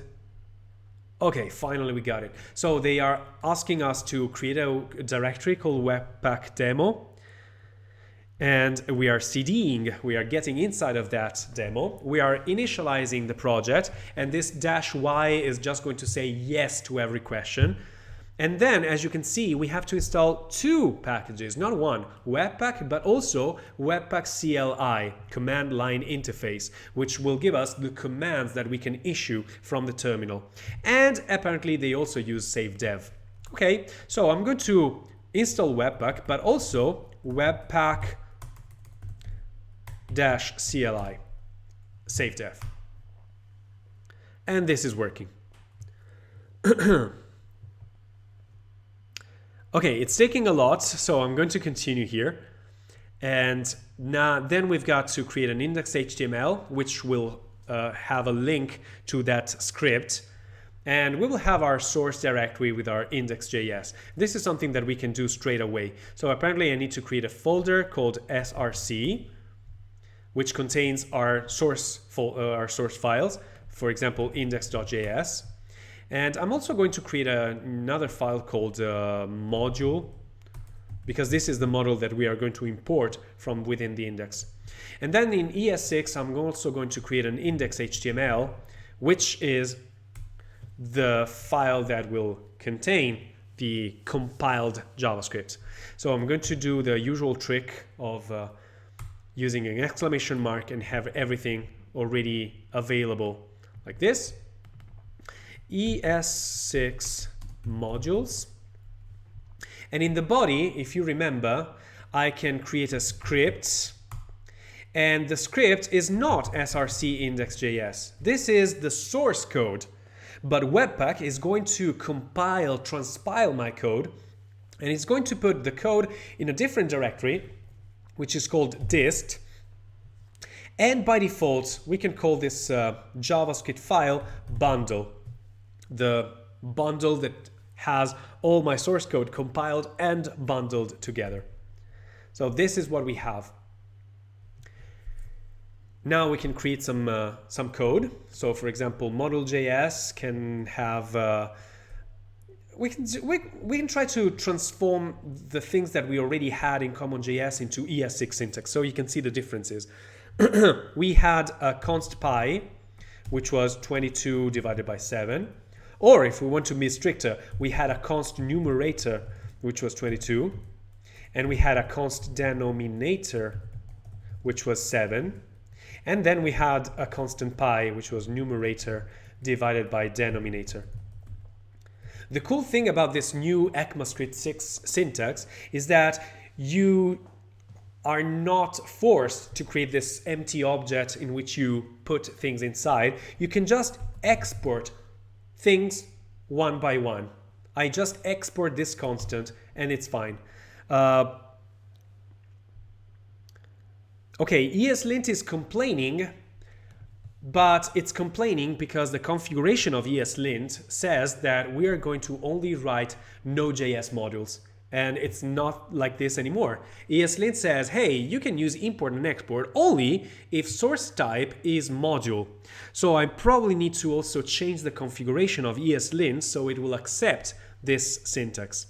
So I'm going to the configuration of ESLint, which was at the top level. It was ESLint RC YML. And here, I actually don't remember how you do that. So ESLint import export. Let me check. Oh, okay. I think it was this one here. env ES6 true. No, it was parser option source type module. Maybe it was this one here. So parser option ECMA version 12, but also source type is equal to module. I'm pretty sure it's this one because it's exactly the same thing that ESLint was complaining. ESLint was saying, hey, you didn't specify source type module, so maybe you should add this. So now the model will not complain. Okay, problem solved. I just read the error. I looked on Google. I found an answer on Stack Overflow. I tried to make sense of what I wrote, what I read, and here we are. And then we've got also a function called sum, given a and b. And this function returns a plus b. And if I want to expose this function from this module, I can just export this function. That's it. This is how you specify ES6 modules. So how do I use this ES6 module? I can go to my index.js, and here I can import my ES6 modules, knowing that it contains a pi and it contains a sum function. And that's it. I import pi and sum from module, which is very similar to const pi and sum destructured is equal to require module. The syntax is very, very similar. However, the meaning inside is slightly different, as you will imagine, as you can see right now when we are going to use it with Webpack. So I'm going to do the same as before. I'm going to console log sum of pi and pi for no reason at all. And if I want to check if the numerator or denominator are visible or not, I can try to console log also the numerator and check if it's defined or not. Of course, I expect this numerator to be undefined because I never exported it. Okay? If I want to export it, that's it. If I want to avoid exporting it, that's it. Only thing that I have to do. So now I think I have everything in place. I've got the package.json, which tells me that I installed Webpack and Webpack CLI. And the node modules folder contains a lot of stuff because Webpack and Webpack CLI do depend on some other modules themselves. We've got the source folder, which contains the index and the module.js. We've got the index.html, which is referring to a JavaScript file that doesn't exist yet, and it will be the result of using Webpack. It will be the result of this transpilation compilation if it works. There's also the need for for a configuration, but maybe not. Maybe not, because apparently the configuration in Webpack is optional. The Webpack has some default configuration that we can try to use, and if it's not what we want, we can change the configuration. So blah blah blah. Okay, let's see how to create a bundle. Apparently we need a dist folder that contains the index.html. No, don't think so. It's going to install Lodash. Okay, not immediately. No, I don't want to do this. I want to see the command. What is the command? Oh, here it is. The command is Webpack, and I'm going to use this command here. So in my folder called ES6, since I installed Webpack CLI, I now have an executable file which is called Webpack, and I can find it in nodemodule.bin, and somewhere here I see Webpack and also Webpack CLI. This is a file that I can read but also execute as an executable. And in order to execute this file, I do have some configuration on my machine that allows me to say just Webpack, and it just works. The configuration that you have on your machine could instead not make it work. So if you want to make it work, you can provide the whole path, like node, give from the current folder, go to node modules, then go to .bin, and then invoke Webpack. This should be pretty fail-safe. Or another fail-safe approach could be to use npx Webpack, because npx is the node package executor, which is going to check if Webpack is already installed on your machine, and if it's already installed on your machine, it will use that Webpack there. Otherwise, it's going to download it on the spot from the internet, and it's going to cache it somewhere, and it's going to use it.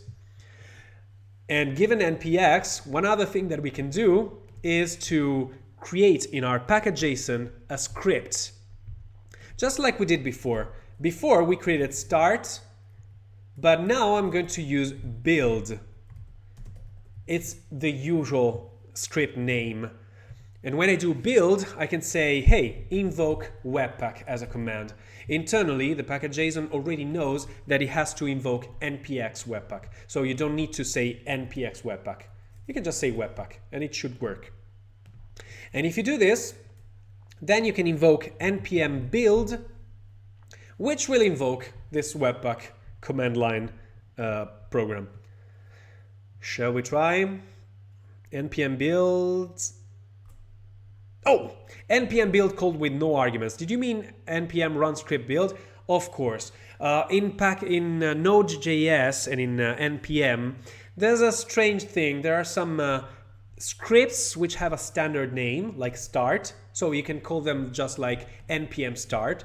But some other scripts, like build, are considered non-standard, so you cannot say npm build. You have to say npm run build, which is pretty stupid. And it's also the reason why I'm not using npm in my daily job. I'm using another package manager created by Facebook, which is called Yarn. And I prefer Yarn because it's slightly more performant, I think. It introduced some concepts that are now being copied by npm, but well, Yarn got first. And of course, one other important reason is that it has a cute mascot, which is a cat playing with a ball of yarn. But apparently they removed the mascot, which is very bad. Oh, here it is. Yay! We've got this cute kitten here. Okay, so usually I use Yarn, and Yarn can be installed as a Node.js package or a standalone.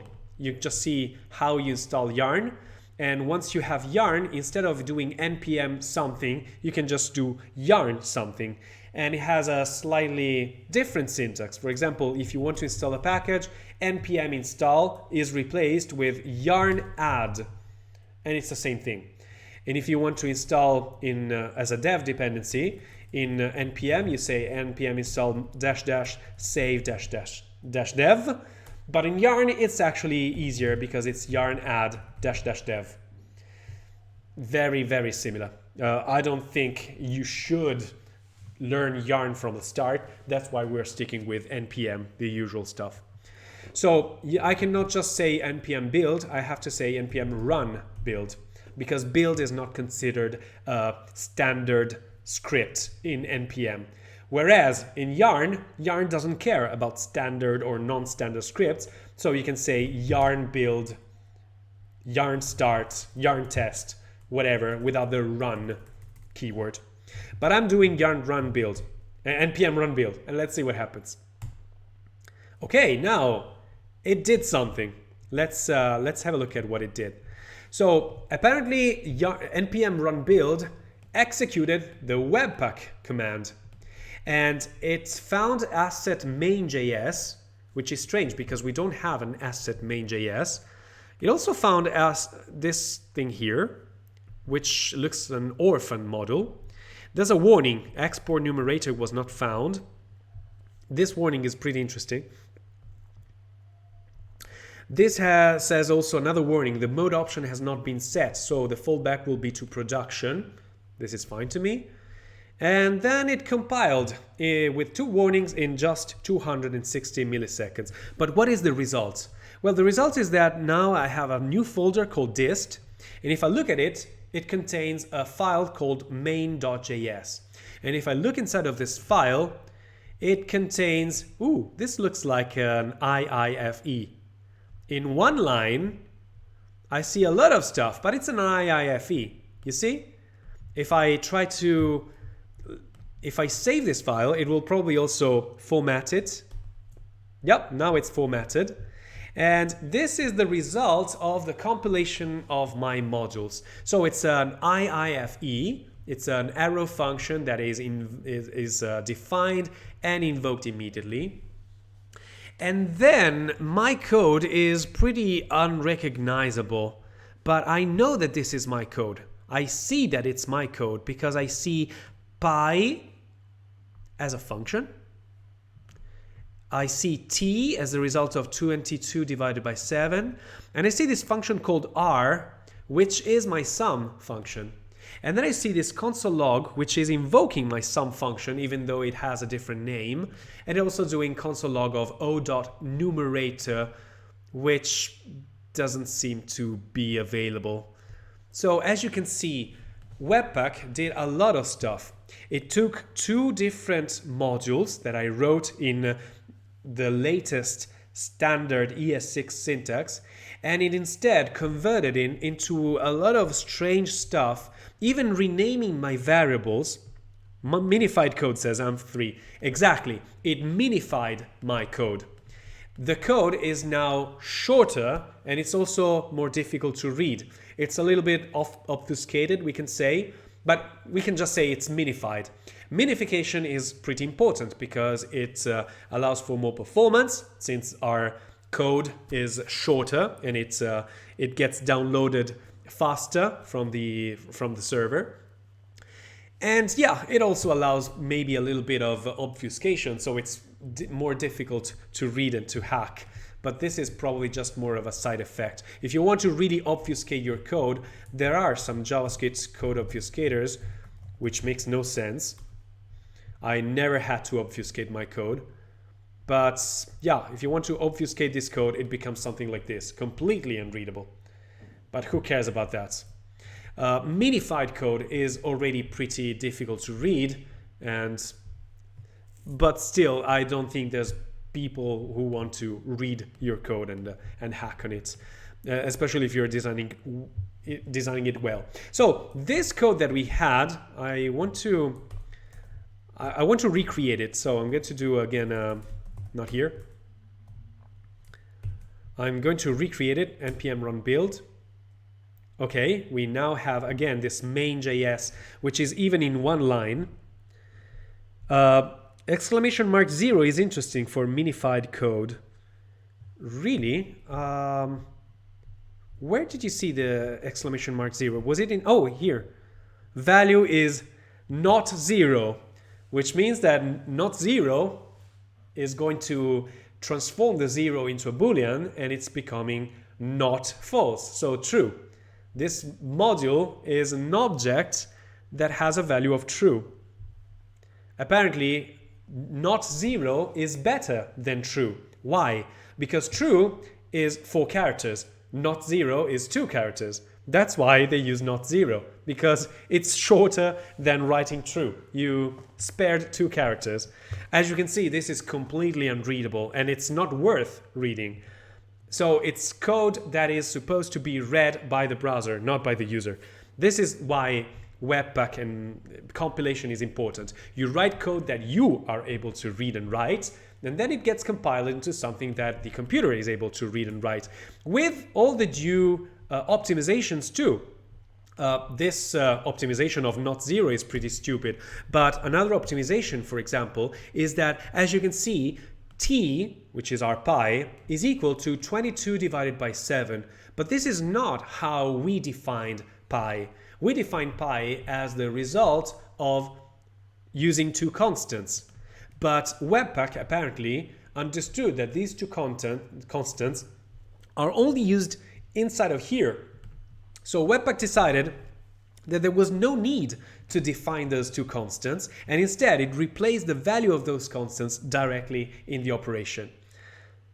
So this means that you can write the most readable code you want, even if it's not that performant, knowing that there's another tool, for example Webpack or Babel, which is going to create some performance optimizations for you.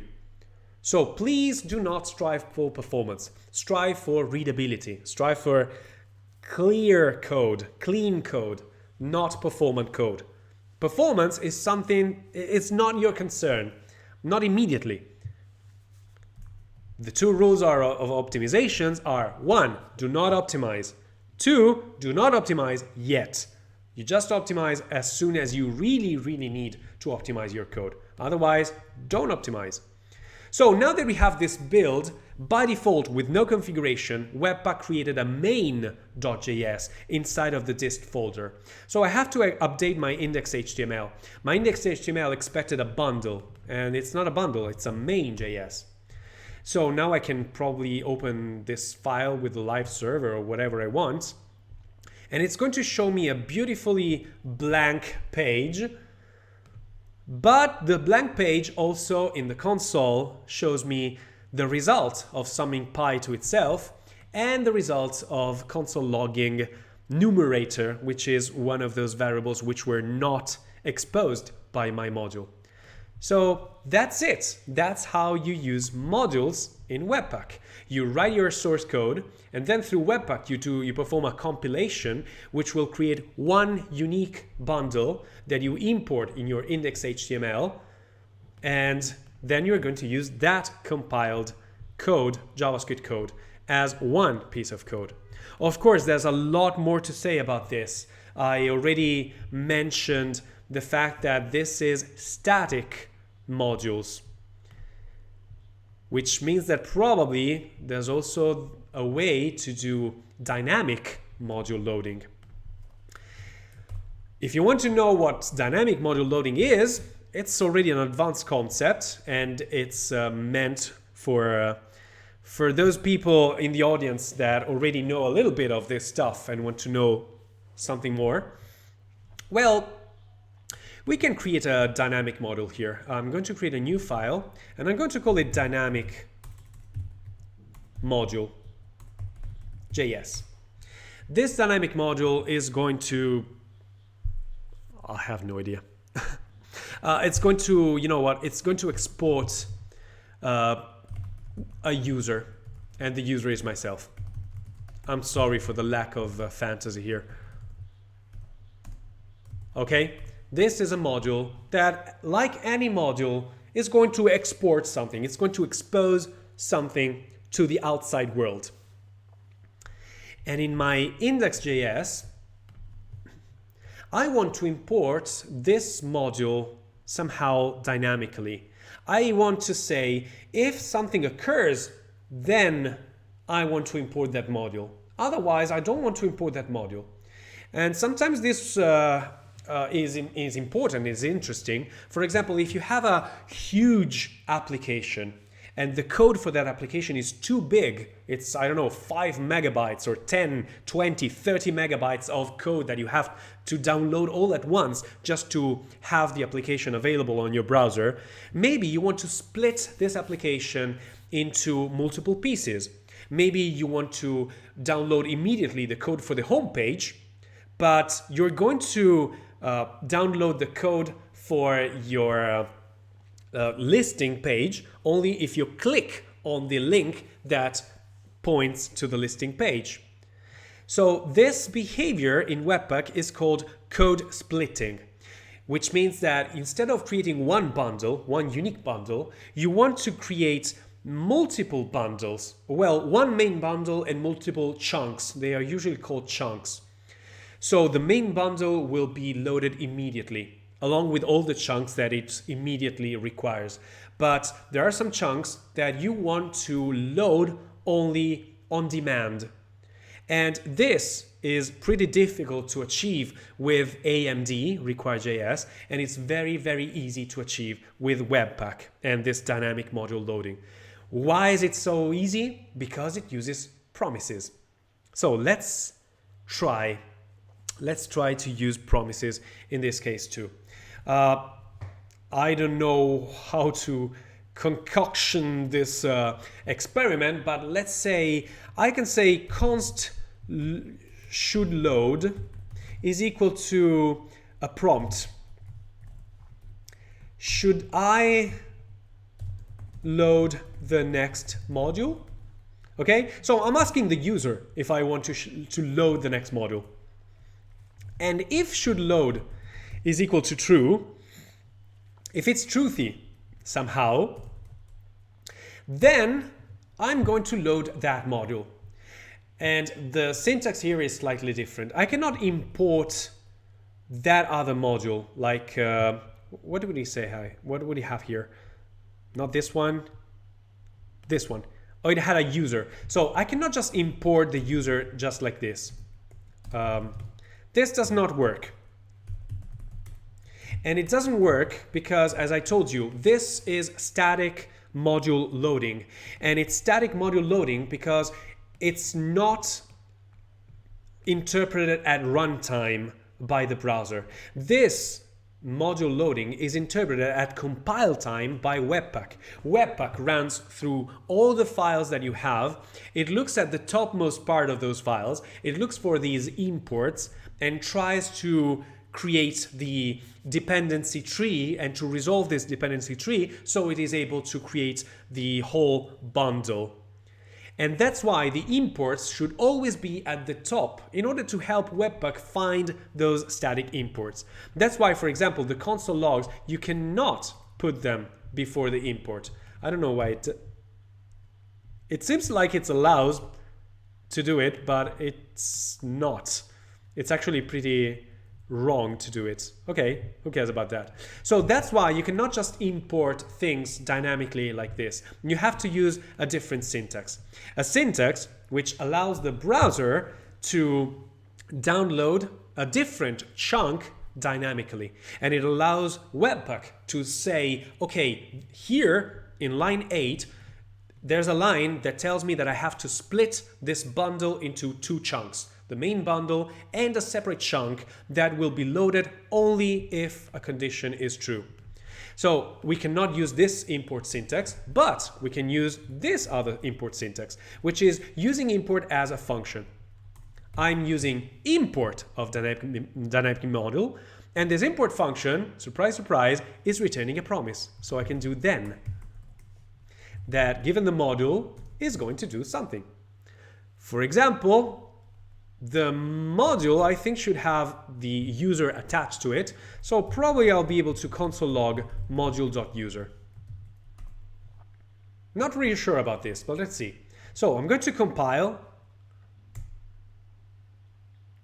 Ooh, okay. And since I have the live server still running, the module was compiled, and now I see this stuff already working. Should I load the next module? Yes, please.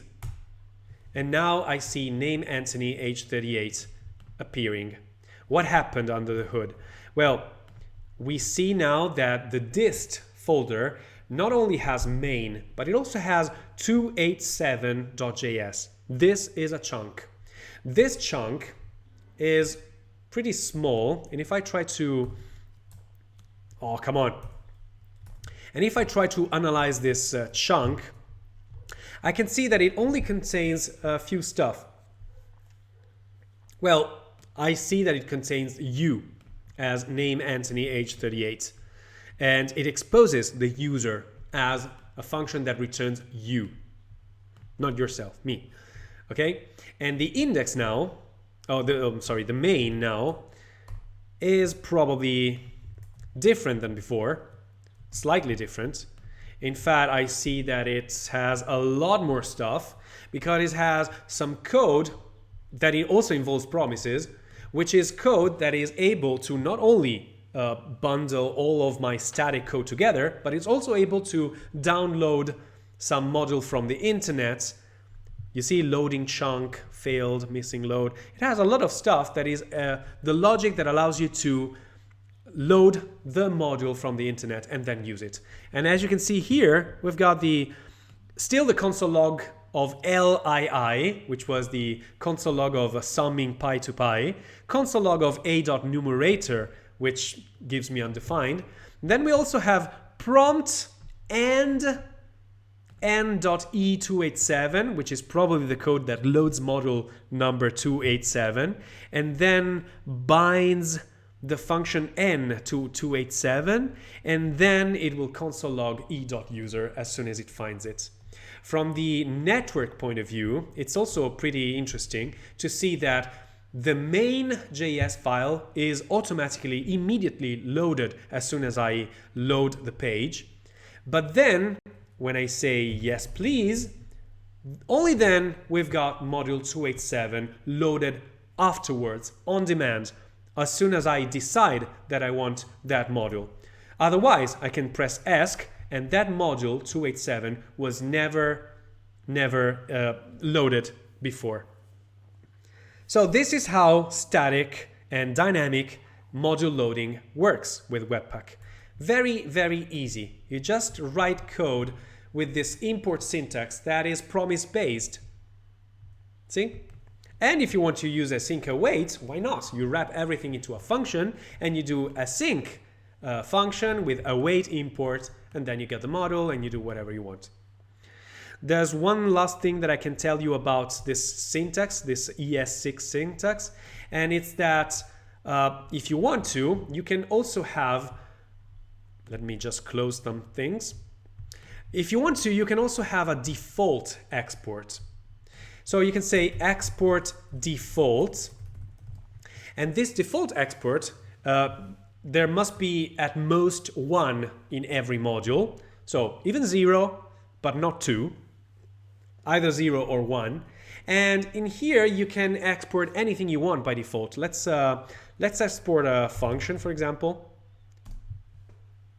I don't know.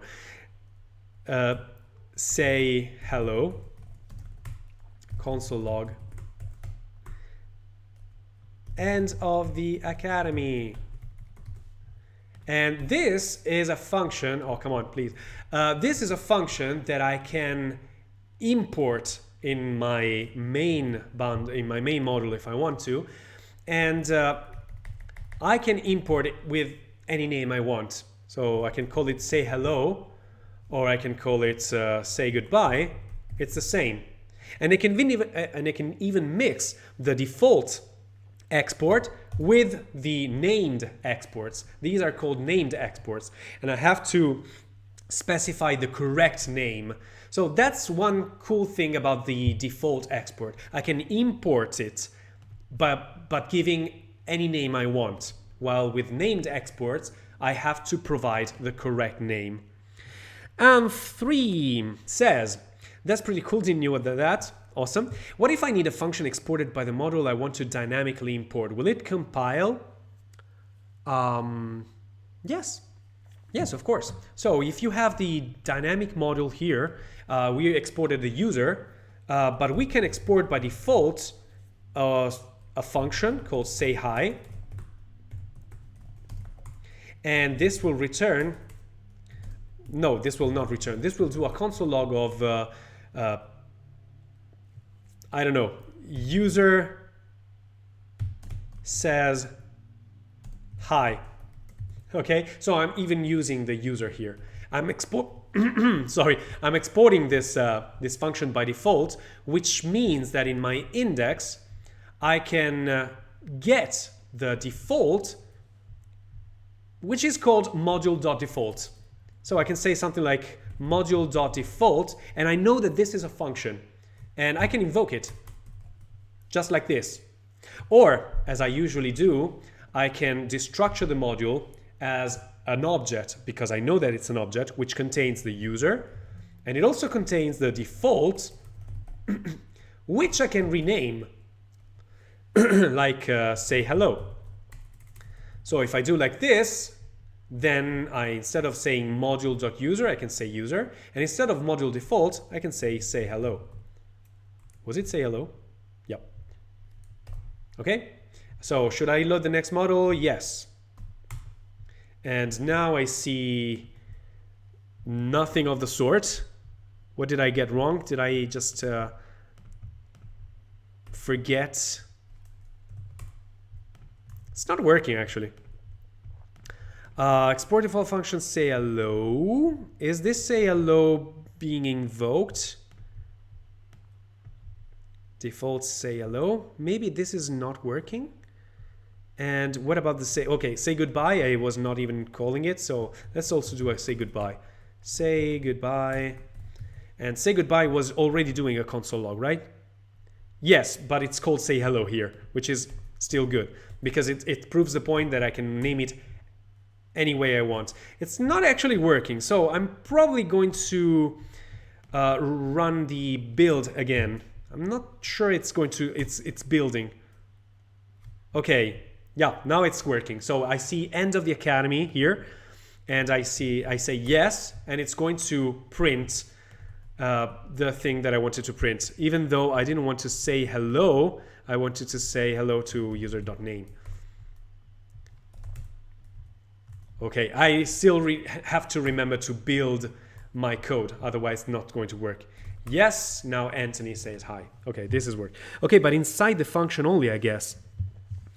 Not really sure. Okay, I hope that this answered your question. I'm not really sure about that. Anyway, we can also continue talking about it on Discord. And that, my friends, is the end of the academy. We covered all the basics that I wanted to cover with you guys. You have the foundations in order to continue by yourselves. Of course, if you don't want to continue by yourself, I'm probably going to continue streams, but they will not be part of the Inglorious Academy. It will be a little more. In fact, for example, I would like to give you a quick tutorial on React as a framework. And if you want, we can also cover other frameworks like Vue.js. We can have a look at the newest shiny framework, not even a framework, called Svelte. We could have a look at how to build a RESTful web service in Node.js. We could have a look at how to do input-output with files on Node.js. We could create a more complex application, which is using React, which stores some to-dos in a local or a remote database. We can do a lot of stuff. Just give me some feedback about this. If you want to end it here, if you're too tired to continue the academy, that's fine for me. It was a blast. We had more than 24 lessons. This was lesson number 23, counting from 0. I will continue to watch, says Thiago. Okay, awesome. In the meantime, however, I'm inviting you once again to Discord if you're not there yet, so we can continue this academy and everything else also offline. So you can find yourselves the fields of specialization that you want, and we can see it together, or we can see it on Twitch, etc., etc. So wait a second, where was that? Invite people. So I'm going to create this invitation, and I still don't understand why the invitation is so strange to create every time, and why there's this Marco Moretti, which I probably don't even know in person, but I would like to know him. Okay, so this is the new fresh Discord link that you can use. And we see Bobby says, what sort of basics are those if we finish the academy not knowing what a monad is? You know what a monad is. I even gave you some documentations online. No, I know that you're joking. Yes, monads are... We probably started using them, actually, without even knowing what they are. Monad is part of the functional programming languages, and we already saw a little bit while doing function composition, currying. RxJS is based on monads. I don't know if array methods are a derivation of using monads, probably. I don't really care too much about that.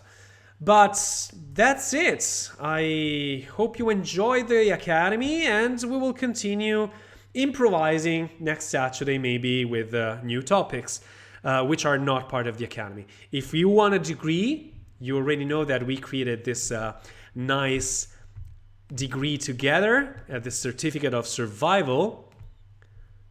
Where is that? I want to open it on the browser. And I can create the Certificate of Survival with your name, your real name, please. And it's a printable version. We can create a PDF. I can sign it digitally, so it has a degree of authenticity. And you can brag about it on LinkedIn or wherever you want. You are the Inglorious coders that were produced from this Inglorious Academy. Feel free to stick in with me. Otherwise, it was a blast seeing you all. And let's meet next Wednesday for the last practice. And then maybe in the future with other streams which are not related to the Inglorious Academy. In the meantime, remember to eat pasta, code faster. Bye.